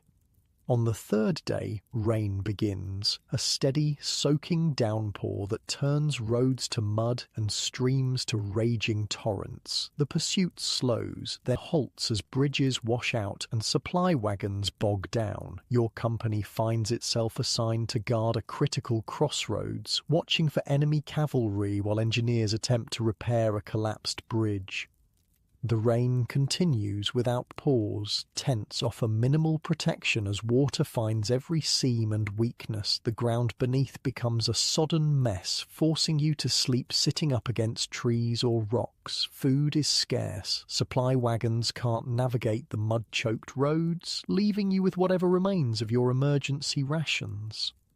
Welcome to the real army of the Potomac, Miller says as you huddle beneath a dripping tree, march in the mud, fight in the mud, sleep in the mud, then do it all again tomorrow. By the fourth day, cases of illness begin to appear. Men who survived battle fall victim to exposure and exhaustion. Fevers spread through the camp. The regiment's surgeon, already overwhelmed with battle casualties, now faces a new wave of patients. Your own health remains surprisingly good, perhaps because of Miller's herbal concoctions or perhaps simply due to luck. Thomas, however, develops a hacking cough that grows worse each day. Just a cold, he insists when you suggest he see the surgeon. Save the medicine for the really sick boys. On the fifth day, orders finally arrive. The pursuit is abandoned. Confederate forces have escaped across the Rapidan River, establishing new defensive positions that would be too costly to assault directly. Your regiment is to march to a place called Stevensburg, there to establish a more permanent camp while generals plot the next campaign. The march to Stevensburg is a nightmare of mud and misery. Men lose boots to the sucking earth, then continue barefoot rather than fall behind. Wagons must be literally dug out of mud holes every few hundred yards. Rain continues to fall, turning even the simplest tasks into trials of endurance. Thomas collapses 2 miles from the destination, his fever so high you can feel the heat radiating from his skin. You and Miller carry him the rest of the way, his body seemingly weightless despite your own exhaustion. The regimental surgeon examines him with a brief, practiced efficiency that reveals how many such cases he's seen. Pneumonia, he diagnoses. Get him to the hospital tent. We'll do what we can. What they can do, it turns out, is very little. Medicine in 1862 has few answers for pneumonia. They administer quinine for the fever, apply mustard plasters to his chest, and most importantly, keep him dry and as comfortable as possible in a crowded hospital tent. You visit whenever duties permit, watching Thomas grow weaker by the day. His cough deepens, bringing up alarming amounts of blood-tinged phlegm. His breathing becomes laboured, each inhalation a visible struggle. "Write to my ma," he asks during a moment of clarity, his voice a faint whisper. "Tell her I wasn't afraid in the battle. She'll want to know that." "You'll write her yourself," you insist, trying to sound confident. "You'll be marching again in no time." He smiles faintly. "Not believing you, but appreciating the effort. Just make sure she knows," he says before falling into an exhausted sleep.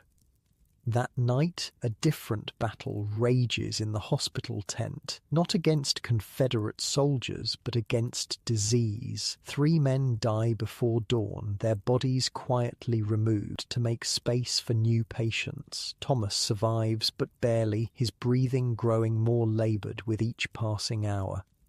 The next morning brings an unexpected blessing, sunshine. After nearly a week of relentless rain, the clouds part, allowing the first warm rays to dry the sodden landscape. The effect on camp morale is immediate and profound. Men emerge from tents like hibernating animals, spreading damp blankets and clothing on every available surface.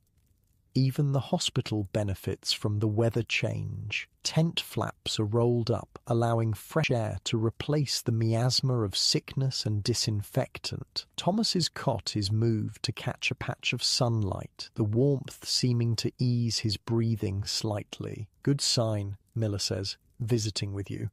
Sun kills the bad humours. Always more deaths during rainy spells."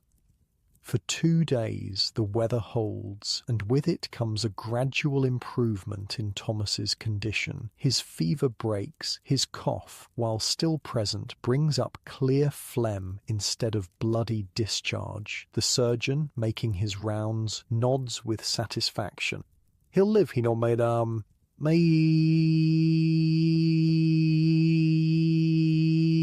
friend. Whether he'll fight again is another question." Lungs may never be the same. While Thomas recovers, the regiment establishes a proper camp at Stevensburg, not the hasty bivouac of an army on the move, but a semi-permanent installation with orderly streets, proper latrines, and even a crude shower system rigged by enterprising engineers. Your company, still under strength from battle casualties and illness, is assigned to picket duty rather than the more strenuous task of building fortifications. Each day you march to the outer perimeter of the Union position, there to watch for enemy movement and provide early warning of any Confederate approach. Picket duty has its own unique stress. You stand for hours at the edge of woods or fields, staring into the middle distance, jumping at every rustle of leaves or snap of twigs. Confederate pickets do the same, often just a few hundred yards away. Occasionally shots are exchanged, more from nervousness than actual targets. Worst part of soldiering, Miller opines during one such watch. Rather have a proper fight than this waiting, makes the mind play tricks. After a week, Thomas is released from the hospital, pale and thin but alive. He's given light duty around camp while he regains his strength. The experience has changed him, the boyish enthusiasm replaced by a quiet thoughtfulness that makes him seem years older.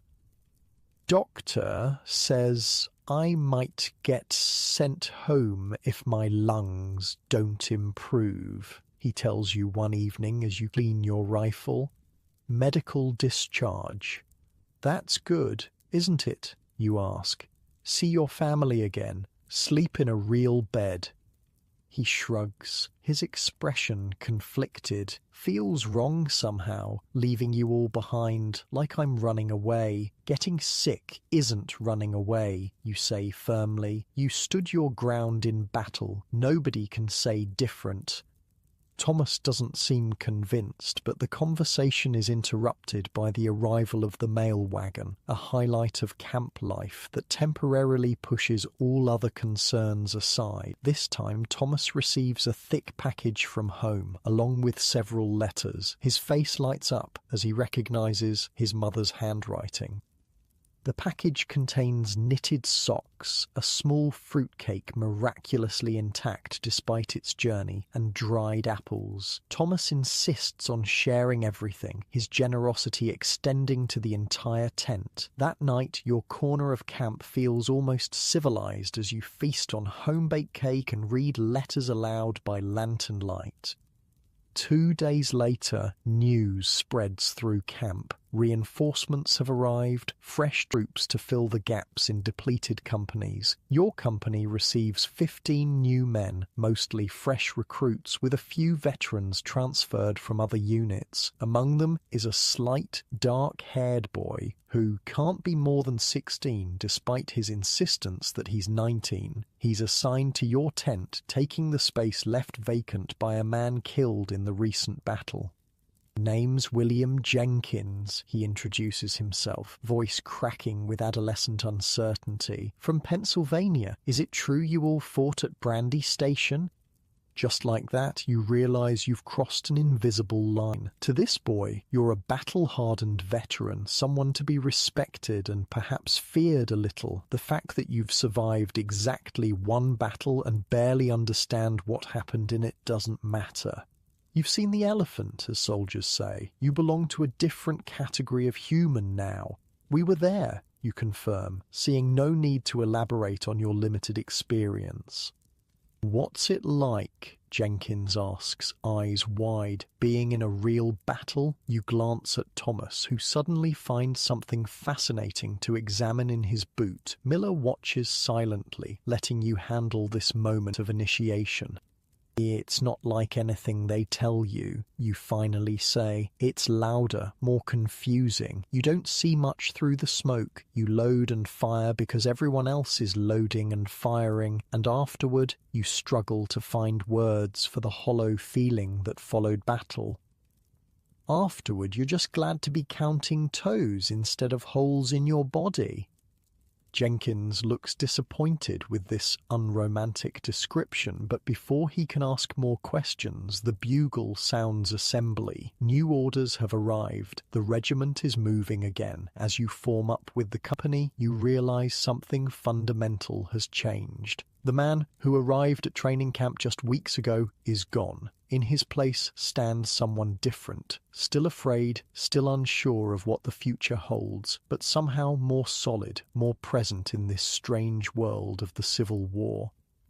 You've survived your first battle. You've watched disease claim more lives than bullets. You've felt the unique brotherhood that forms when men face death together. Whether you're a good soldier or merely a lucky one remains to be seen. But one thing is certain, you're no longer just playing at war.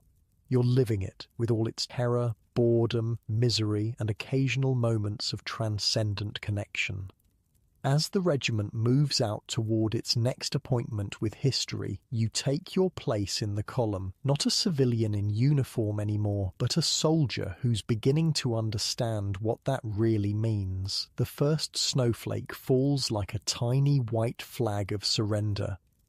You catch it on your palm, watching it melt instantly against your skin. More follow, dancing in the wind before disappearing into the cold Virginia soil. "Gonna be a bad one," Miller pronounces, studying the grey sky with a weathered man's instinct. "Best get to it while the ground's still soft." It's November 1862, and your regiment has established winter quarters near Falmouth, Virginia, across the Rappahannock River from Fredericksburg. The fall campaign season is ending, both armies seeking refuge from the coming winter. For the next few months, battle will give way to a different fight, the struggle against cold, boredom, and the creeping despair that claims more soldiers than enemy bullets ever could. Winter quarters means building actual shelters, not just pitching tents. The entire regiment has transformed into a construction crew, teams of men cutting timber from nearby forests, digging foundations, building chimneys from local stone and clay. Your own squad, you, Miller, Thomas, whose lungs have improved enough to keep him with the regiment, and young Jenkins, works methodically on your winter home. Following Miller's experienced direction, you've dug a rectangular pit about 18 inches deep, 4 feet wide, and 8 feet long. "Deeper we dig, warmer we'll be," Miller explains, showing Jenkins how to square the corners. Heat rises, cold drops, you want to be below ground level. Around this foundation you build walls of logs, notched at the corners to fit snugly together. It's hard work, especially with limited tools. The regiment has few proper axes, and you make do with a dull hatchet and a borrowed spade. Your hands, once soft from civilian life, are now calloused and cracked, but stronger than you ever imagined they could be. "Mud between the logs," Miller instructs, mixing clay soil with water to create a primitive mortar. Pack it tight. Every gap means cold air visiting uninvited. The hardest part is the chimney. With no brick available, you create a base of stones, then extend upward with a wooden frame lined with clay. It's a precarious design that will require constant maintenance to prevent fires, but it's the best that can be managed with available materials. "First snow's always a warning," Thomas says, pausing to catch his breath. His lungs, while improved, still trouble him in the cold air. "My pa used to say God sends it early to remind fools to prepare." By nightfall, the snow is falling steadily, transforming the landscape into something alien and beautiful. Your hut is barely half finished, walls up but no proper roof yet, just your tent canvas stretched across the top to keep out the worst of the snow. You sleep in the unfinished shelter anyway, huddled together for warmth, your breath visible in the cold air. The temperature drops through the night, and you wake repeatedly, shivering despite your blanket and greatcoat. By morning, a thin layer of snow covers your blankets, where breath condensed and froze. "Welcome to winter campaign," Miller says, his beard frosted with ice. "Summers for fighting, winters for surviving." The next day brings more snow but also unexpected help. A nearby cavalry unit, better supplied than your infantry regiment, trades surplus tools for infantry assistance with their horse shelters. With proper axes and saws now available, work progresses rapidly. By the third day, your winter hut is taking proper shape. The walls stand about 6 feet high, the roof is framed with pine saplings, and the chimney draws reasonably well, filling the small space with blessed warmth from a carefully tended fire. Need a door next, Miller says, surveying your work with critical eyes. Something that actually keeps the cold out, not just a blanket over the opening. You salvage boards from hardtack boxes, nailing them together to create a crude but effective door hung on leather hinges. Jenkins shows unexpected talent for detail work, carefully filling gaps with clay and moss to prevent drafts. Worked in my uncle's carpentry shop summers, he explains, when you comment on his skill. Never thought I'd be building my own house in the middle of a war.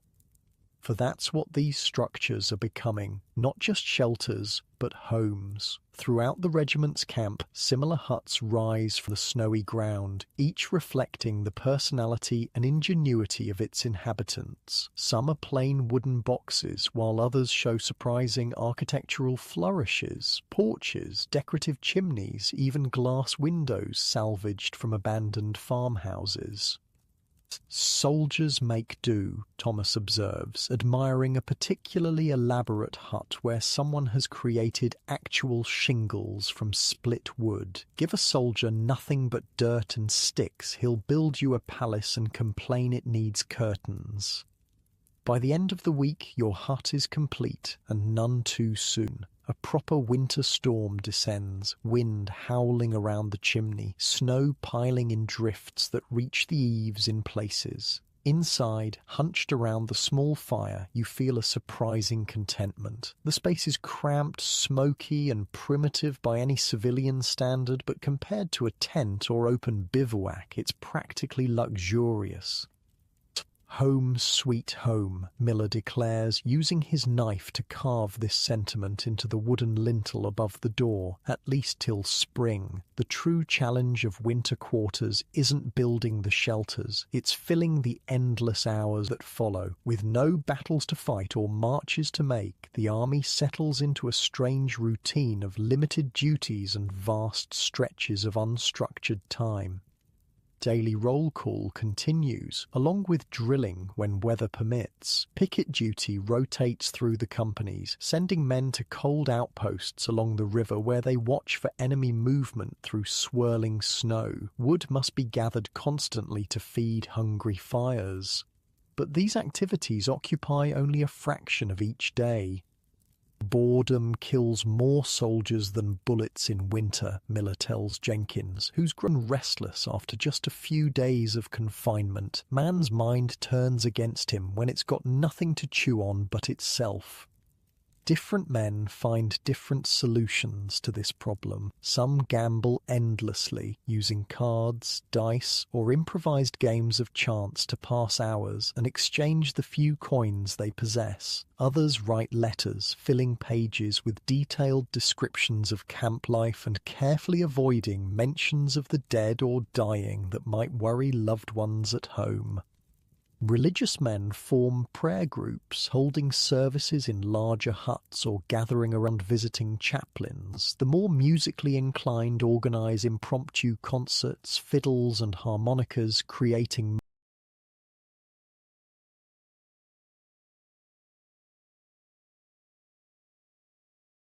moments of beauty amid the frozen landscape.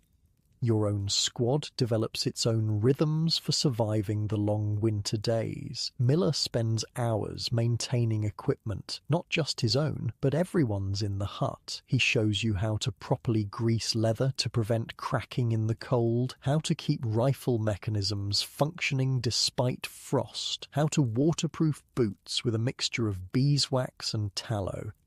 Thomas becomes the group's designated cook, transforming basic rations into something approaching actual meals through creative use of foraged ingredients and techniques learned from other soldiers. He masters the art of ash cakes, simple cornmeal dough baked directly in the coals, and creates a surprisingly tasty stew from salt pork, hardtack, and wild onions dug from beneath the snow.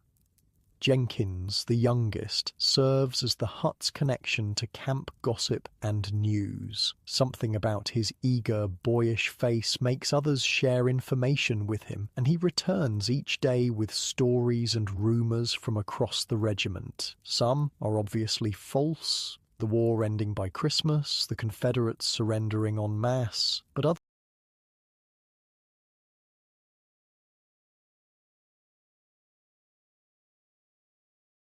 contain kernels of truth that help you understand the larger strategic situation. Your own contribution becomes unexpected. You discover a talent for storytelling that helps fill the long evening hours. Having listened to veterans' tales and absorbed their rhythms, you can now spin these into narratives that capture the squad's attention. Some are true accounts of the battles you've witnessed. Others are borrowed from books you've read or stories you've heard, but all serve the crucial purpose of transporting minds beyond the confines of the small hut. Tell the one about the cavalry charge again. Jenkins requests one particularly bitter night when wind makes the chimney smoke and cold seeps through every crack despite your best efforts at insulation. You oblige, describing a dramatic skirmish you witnessed during the fall campaign, embellishing certain details for effect but capturing the essential truth of men and horses moving like a single organism across an open field. The story serves multiple purposes, entertainment certainly, but also education for Jenkins, who has yet to see real combat, and a way for Thomas to process his own battlefield memories through the safer lens of someone else's words. Christmas arrives with little official recognition but much improvised celebration throughout camp. The company cooks produce a special meal, still salt pork and hardtack at its core, but supplemented with dried fruits, extra coffee, and even a small ration of whiskey, authorized by the colonel himself. Your squad exchanges humble gifts: a carved wooden pipe from Miller to you, extra socks knitted from unravelled blanket yarn by Thomas, a surprisingly accurate sketch of the hut drawn by Jenkins that you all agree to mail home when possible. "Never thought I'd be saying Merry Christmas to you sorry lot instead of my family," Thomas says, his voice carrying both humour and homesickness. "But here we are, and I'm grateful at least for walls and a fire." It's a sentiment you all share, this strange brotherhood formed by shared hardship. The men in this hut aren't the family you would have chosen, but they've become essential to your survival in ways that transcend mere physical assistance. The new year brings intensified cold and the first serious outbreaks of disease. Pneumonia, typhoid, and various fevers sweep through the camp, claiming victims daily. The regimental surgeon is overwhelmed, his hospital tent, now reinforced with wooden walls, filled beyond capacity. "Don't get sick if you can help it," Miller advises grimly after visiting a friend in the hospital. "More die from the cure than the disease in that place." Your hut adopts stringent health measures under Miller's direction: regular airing out despite the cold, careful food preparation, drinking only boiled water. Whether through these precautions or simple luck, you avoid the worst illnesses, though all of you suffer from the persistent camp cough that becomes the soundtrack of winter quarters. January brings another challenge: dwindling supplies. The frozen roads make wagon transport difficult, and rations are reduced to their most basic components. Coffee becomes a precious commodity, carefully hoarded and rebrewed until it's little more than brown water. Fresh meat disappears entirely, leaving only salt pork and beef so heavily preserved it must be soaked overnight to be edible.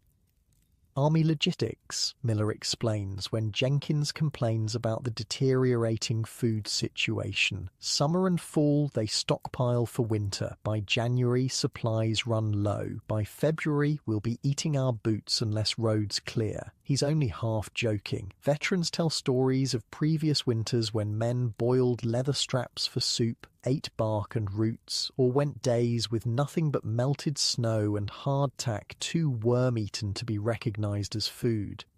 Your squad supplements official rations through a combination of foraging, trading, and occasional nighttime expeditions that Miller refers to as requisitioning rather than the more accurate stealing. These activities exist in a grey area, officially prohibited but tacitly accepted by officers who know that hungry men make poor soldiers. A particularly successful requisition from a sutler's poorly guarded wagon yields coffee beans, sugar, and most precious of all, tobacco. None of you were regular smokers in civilian life, but in the cold isolation of winter camp, pipes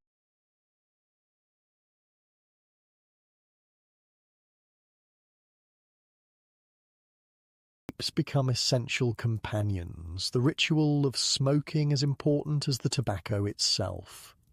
Nothing worse than a bored, cold, hungry soldier with no tobacco, Miller observes, carefully dividing the precious leaves. That's when men start thinking about desertion. Desertion becomes a growing problem as winter deepens. Each morning at roll call, new names join the list of those who have disappeared in the night, choosing the uncertain risks of flight over the certain misery of camp. Most head north, hoping to lose themselves in cities or remote rural areas before attempting to reach home. Some succeed, but others are captured by roving cavalry patrols specifically tasked with retrieving deserters. The punishment for captured deserters is severe, flogging in minor cases, execution for repeat offenders or those who deserted in the face of enemy action. Your regiment witnesses one such execution in late January, the entire command formed in a hollow square around a freshly dug grave and wooden post. The condemned man, a repeat deserter caught trying to cross Union lines dressed as a civilian, faces his end with a strange calm that's more disturbing than fear or defiance would be. The firing squad does its work efficiently, and the regiment is marched past the fallen body as a warning against similar thoughts. Won't stop it, Miller says that evening, his face grim in the firelight. Might even increase it. Some men see death as preferable to one more day of this. February arrives with a temporary thaw that transforms the camp from frozen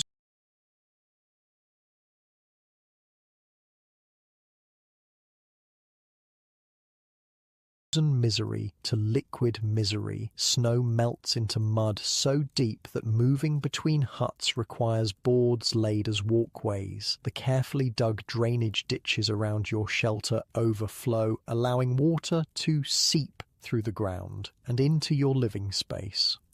For 3 days you sleep on raised platforms of branches while inches of water cover the floor of your hut. The fire sputters and nearly dies in the damp conditions. Everything, clothing, blankets, food, develops a persistent moistness that breeds mildew and rot. This is why I hate Virginia, Thomas grumbles, wringing water from his socks for the 3rd time in a day. Can't make up its mind. Too cold to live, then too wet to breathe. Pick a misery and stick with it. The thaw brings one blessing, however. Fresh supplies. Wagons finally reach camp, bringing not just basic rations, but actual mail, the first in nearly a month. Letters from home create a temporary lifting of spirits throughout the regiment. You receive 2 letters, one from family with news both mundane and precious, another surprisingly from a neighbour's daughter who writes with unexpected warmth about her hopes for your safe return. This second letter you read privately, multiple times, before carefully storing it in your breast pocket close to your heart. Jenkins receives nothing, his family having moved without leaving a forwarding address. His disappointment is palpable, a reminder of how young he truly is despite his increasing adaptation to soldier life. "You can share mine," you offer, echoing Thomas's gesture to you months earlier. "Nothing private, just news from home." The boy accepts gratefully, listening intently as you read selected passages about local events, crop conditions, community news. These mundane details of civilian life have taken on an almost mythical quality in the harsh reality of winter camp. Mid-February brings renewed cold and a fresh challenge. Inspection by general officers touring winter encampments. With 3 days' notice, the regiment transforms itself from a collection of miserable, dishevelled survivors into something approximating a proper military unit. Uniforms are cleaned and mended as well as possible with limited supplies. Weapons are polished to parade ground perfection. The paths between huts are tidied, latrines freshly dug and covered, horse pickets reorganized. Most impressively, the men themselves undergo metamorphosis. Beards trimmed, hair cut, faces actually washed with precious heated water. All this work for some general to ride through, nod and leave, Thomas complains as he scrubs his muddy boots with snow. Man probably sleeps in a requisitioned mansion with a feather bed and hot meals. The inspection itself is surprisingly brief, a collection of mounted officers moving through camp at a trot, pausing occasionally to ask perfunctory questions before continuing their tour. The regiment stands at attention in the bitter cold for over an hour, only to be viewed for perhaps 5 minutes. "That's army life," Miller says as you return to your hut, stamping feeling back into frozen feet. Hurry up and wait. Then hurry up some more for nothing. Late February brings rumours of coming action, Confederate movements across the river, Union forces repositioning, generals planning spring campaigns. The camp stirs with anticipation mixed with dread. Winter misery has a certain predictability that battle lacks. "Rather know I'm fighting cold than wonder if I'm catching a bullet tomorrow," Jenkins admits one evening, his young face serious in the firelight. The boy who arrived so eager for battle has been tempered by months of winter hardship. March arrives with warming temperatures and increasing military activity. Drilling resumes in earnest, no longer the basic manoeuvres of earlier months, but complex battalion and regimental movements designed for the coming campaign season. Equipment is inspected, repaired, replaced where possible. Ammunition is distributed, weapons test-fired and adjusted. The winter beard you've grown as protection against the cold must now be shaved off to allow proper fitting of your cartridge box strap. The simple hut that sheltered you through the worst months is cleaned, its few accumulated comforts distributed or abandoned. "Always feel strange, leaving winter quarters," Miller observes as you pack your knapsack, deciding what few personal items merit carrying into the coming campaign. Built yourself a home of sorts, now walking away from it. There's unexpected motion in dismantling the small space that has sheltered you through months of hardship. This crude structure of logs and clay has been more than mere protection from elements. It's been the setting for a unique kind of bond formed between men who might never have met in civilian life. The night before marching orders are expected, your squad sits around the fire for a final evening in the hut. No one speaks much, each man lost in private thoughts about what the spring campaign might bring. Jenkins whittles nervously at a piece of pine. Thomas writes what might be his final letter home before moving out. Miller methodically checks his equipment, a ritual you've seen countless times. "Might be our last night altogether," Thomas finally says, voicing what everyone's thinking. "No telling who comes back from the next scrap." "Cheerful thought," you reply, trying for lightness but achieving only strained humour. Miller looks up from his equipment check. Been through 3 winters in this army, he says. Each spring make new friends to replace those who didn't make it. Nature of war. He returns to his work, then adds quietly, but I hope we all sit around a fire again come next winter. It's as close to sentimentality as you've ever heard from him, and it creates a moment of silence broken only by the crackling fire. We will, Jenkins says with the simple certainty of youth. All of us. No one contradicts him, allowing the comforting fiction to stand. In this moment, on the edge of spring and renewed warfare, such hope seems a necessary shield against the reality waiting beyond the hut's door. The bugle sounds reveille before dawn, its notes carrying a different weight than the routine morning calls of winter. This is marching reveille, the signal that the winter pause has officially ended, that the business of war resumes in earnest. You step outside into the grey pre-dawn light, knapsack packed, rifle cleaned, 60 rounds of ammunition in your cartridge box. Around you, the regiment assembles, forming into companies that seem painfully under strength after winter's toll of disease and desertion. The huts that sheltered you through months of cold stand empty now, already beginning to look abandoned, though their occupants still form ranks nearby. In a matter of hours, these carefully constructed shelters will be just another set of ruins in a landscape increasingly defined by the artifacts of war. Forward march. The command ripples down the line, and the regiment moves out, leaving winter quarters behind. No one looks back, partly from military discipline, partly from the superstition that many soldiers hold about not watching something recede that you hope to see again. The spring campaign has begun. The relative safety of winter confinement gives way to the uncertainty of active warfare. The bonds forged in that small hut will now be tested in a crucible of marching, hunger, fear, and ultimately battle. As your boots break the thin crust of frost on the road leading south, you realize something important has changed during the winter months. You're no longer just surviving as a Civil War soldier. You've become one, fully integrated into this strange brotherhood of shared suffering and purpose. Whether that transformation will help you survive the coming campaign remains to be seen, but as the rising sun burns away the morning mist, illuminating the long blue column stretching ahead and behind, you feel a complex emotion that contains both dread and pride. You've survived a winter in the Union Army, something thousands failed to do. Whatever comes next, that achievement can't be taken from you. The question now is what price the spring will demand for its own passage.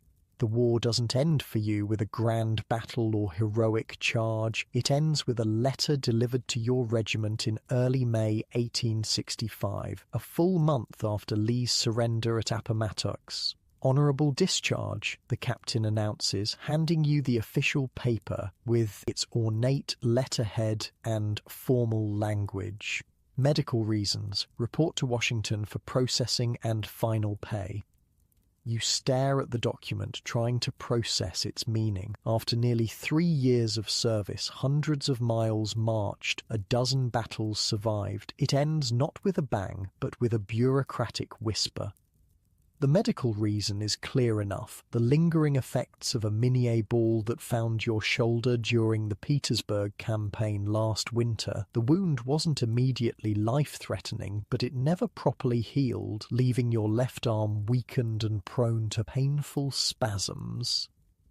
You're no longer fit for infantry service, the army surgeon decided. Time to go home. Lucky bastard, Thomas says without rancour when you show him the discharge. He's changed dramatically from the farm boy who joined with you in '62, now a sergeant with hard eyes and a scar that pulls his mouth into a permanent half-grimace. War's over anyway. Just mopping up now? Miller is more philosophical. 3 years is enough for any man, he says, helping you pack your meagre possessions. You've done your part. Of your original squad, only Miller, Thomas and you remain. Jenkins didn't survive the wilderness, lost in that terrible burning forest where men shot at muzzle flashes and fought unseeing through underbrush. You never found his body. So many were simply listed as missing after those chaotic days. Others joined your squad, fought alongside you, died or were wounded, or simply transferred elsewhere as the great shuffling of men continued through years of war. Their faces blur in your memory now, distinguished more by how they left than who they were. The boy who took a shell fragment through the neck at Cold Harbour, the replacement who lasted 6 hours before typhoid claimed him, the veteran from another regiment who stepped on a mine outside Petersburg. Saying goodbye is both harder and easier than you expected. Hard because these men have been your world for 3 years, a family forged in experiences no outsider could comprehend. Easy because soldiers learn early that attachment is dangerous. Every friend lost is, away, a piece of yourself until there's nothing left to give. Write if you can, Thomas says gruffly, shaking your hand with uncharacteristic formality. Stay away from windows, Miller advises with gallows humour. Snipers love targeting veterans who survived the whole damn war. The journey home is disorienting. From the disciplined environment of the regiment, you're suddenly thrust into the chaotic civilian world. Railroad stations crowded with travellers, cities bustling with commerce, as if war had been a distant inconvenience rather than a national bloodletting. In Washington, you join hundreds of other discharged soldiers navigating a bureaucratic maze to receive final pay and official papers. The process takes days, during which you sleep in boarding houses filled with men like yourself, displaced warriors whose purpose has suddenly evaporated. The conversations in these temporary shelters reveal a universal uncertainty. What now, after years of having every decision made by others, every need, however poorly, provided by the army? How does one simply resume civilian life? Going back to farming, announces a one-legged artillery sergeant from Ohio, can still plough with a peg leg, just got to train the horses not to spook at it. Opening a store, says another veteran, his empty right sleeve pinned neatly to his shoulder. Army taught me about supply. Figure I can apply that to peacetime goods. Some have no plans, no homes to return to. The war consumed everything they left behind. Farms burned, families relocated, opportunities vanished. These men speak vaguely of heading west, finding new beginnings in territories where the war's shadow might not reach. You listen to these discussions but contribute little. Your own future remains undefined, clouded by the persistent ache in your shoulder and the more insidious pain that has no physical location but seems to permeate your very being. When your turn finally comes at the disbursement office, you receive 103.42, final pay, clothing allowance and travel stipend combined. 3 years of service reduced to a sum that would barely buy a decent horse in peacetime.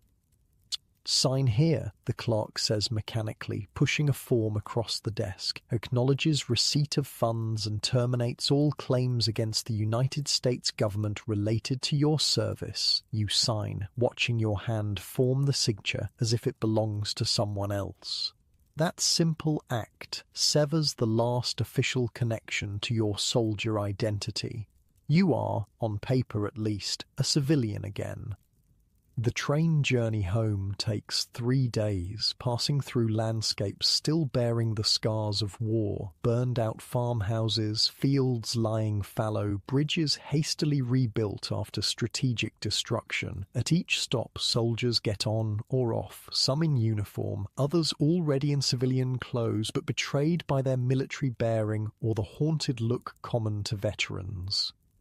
You notice how civilian passengers react to your presence, some with gratitude or respect, others with unease, as if your proximity to violence might somehow be contagious. A well-dressed businessman changes seats rather than sit across from you, while a matron insists on giving you her basket of baked goods despite your polite refusal.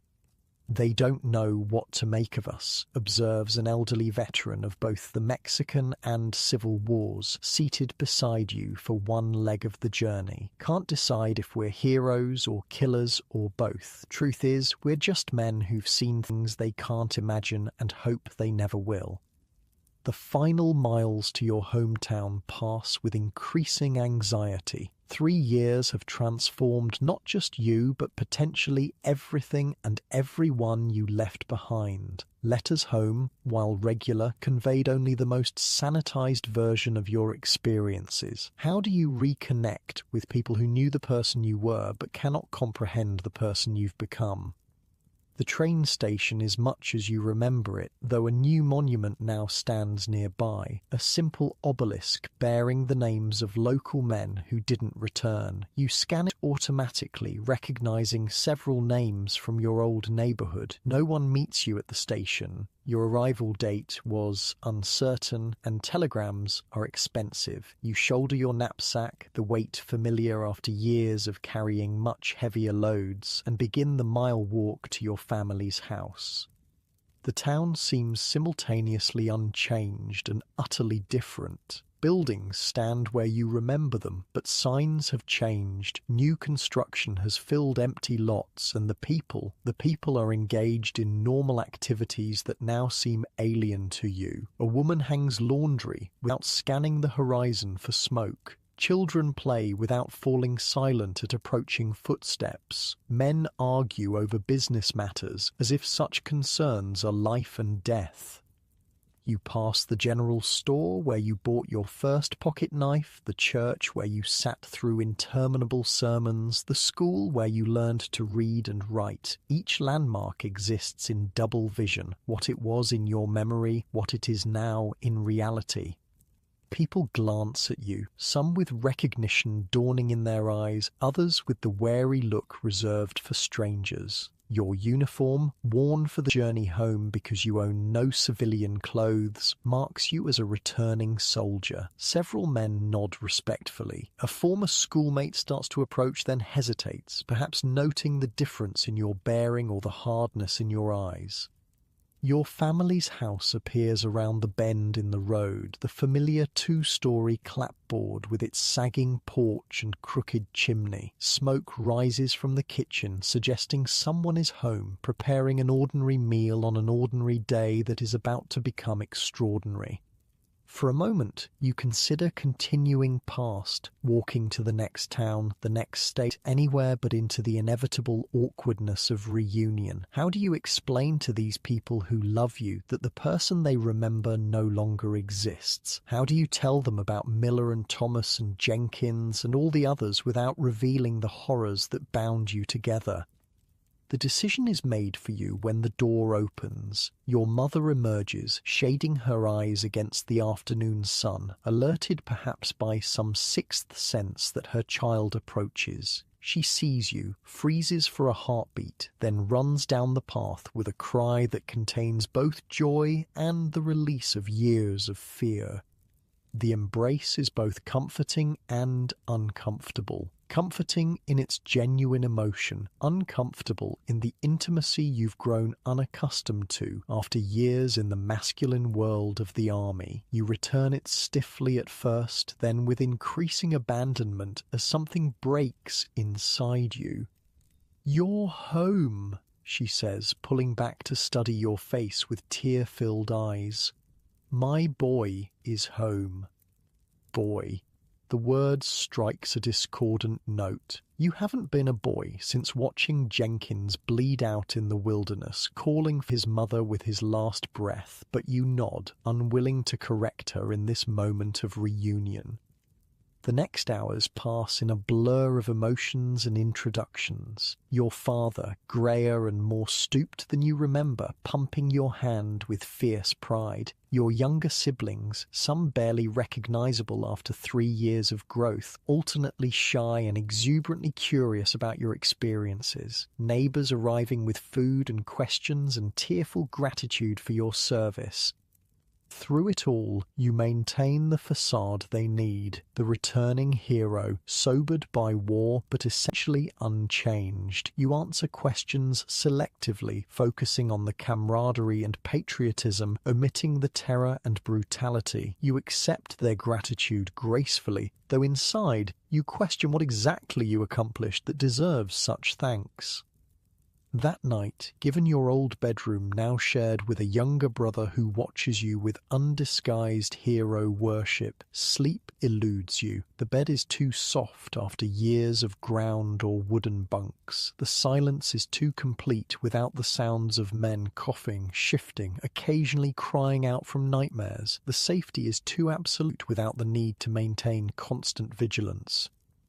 Around midnight, you quietly dress and go outside, seeking comfort in the open air. The stars overhead are the same ones you watched from picket duty, from forced marches, from battlefield bivouacs where the wounded moaned through the night. At least these constants remain, bridging your soldier life and whatever comes next. Couldn't sleep either, huh?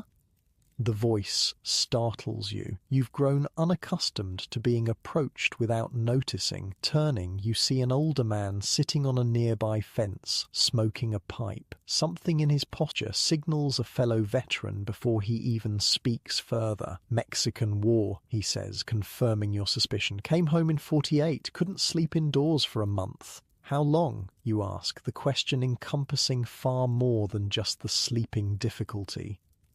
He considers this, tapping his pipe against the fence post. The dreams, few years, the memories, never go away completely. The feeling of not belonging here anymore, that fades, mostly. You build a new life around the hole inside you. His frankness is refreshing after hours of well-meaning civilian platitudes. You join him at the fence, accepting when he offers his tobacco pouch. Town looks at us like we're either heroes or madmen, he continues. Truth is somewhere in the middle. We've seen the worst of what men can do, and sometimes we did it ourselves. Can't expect to come back unchanged. My mother keeps calling me her boy, you say, voicing the discomfort that's been building since your return. The man chuckles without humour. My wife did the same. Had to tell her straight out. The boy she married died at Buena Vista. Took time, but she came to know the man who came back instead. You talk through the night, this stranger who isn't a stranger providing the one thing your loving family cannot. Understanding born of similar experience. As dawn approaches, he offers practical advice about navigating civilian life, dealing with unexpected memories, finding purpose after war's cruel clarity. Join the Grand Army of the Republic when they form a local post, he suggests. Being with other veterans helps. Civilians mean well, but they don't understand.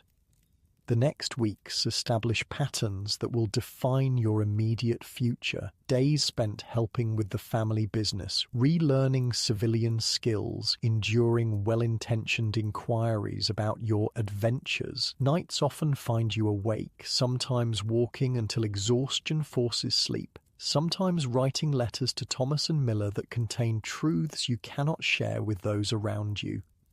Your shoulder pain continues, sometimes mild, sometimes debilitating. The local doctor, who never saw a battlefield amputation or extracted a bullet while under artillery fire, prescribes ineffective tonics and suggests the pain may be nervous in origin, a diplomatic way of implying it exists primarily in your mind.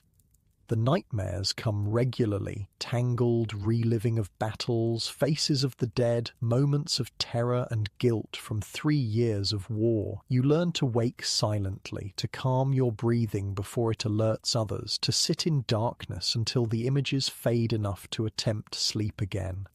Civilian clothes feel wrong on your body, the fabric's too soft, the fit too loose after years of uniform. Civilian conversations seem trivial, focused on local gossip and business concerns rather than the life and death simplicity of war. Civilian priorities, appearance, social standing, minor slights strike you as absurdly unimportant after watching men die for higher principles. The neighbour's daughter who wrote to you during the war becomes a bright spot in this difficult transition. Unlike others, she doesn't press for war stories or treat you like a curiosity. She simply walks with you, talks about books and ideas, allows silences to exist, without awkward attempts to fill them. "You don't have to pretend with me," she says during one such walk. "I don't expect you to be who you were before." "How can you know who I was before?" you ask, genuinely curious. "We barely spoke then," she smiles. "I watched you more than you realized, but that's not what I mean. No one comes through something like that unchanged. I'd be worried if you seemed exactly the same." This acceptance of your transformed self without expectation of explanation or performance creates a space where healing becomes possible. Not the complete erasure of war's effects, but the gradual integration of soldier and civilian identities into something new and sustainable. Summer passes into fall, and with the changing leaves comes news from your former comrades. A letter from Thomas describes the regiment's final operations and his own plans to head west rather than return to his family's farm. Too many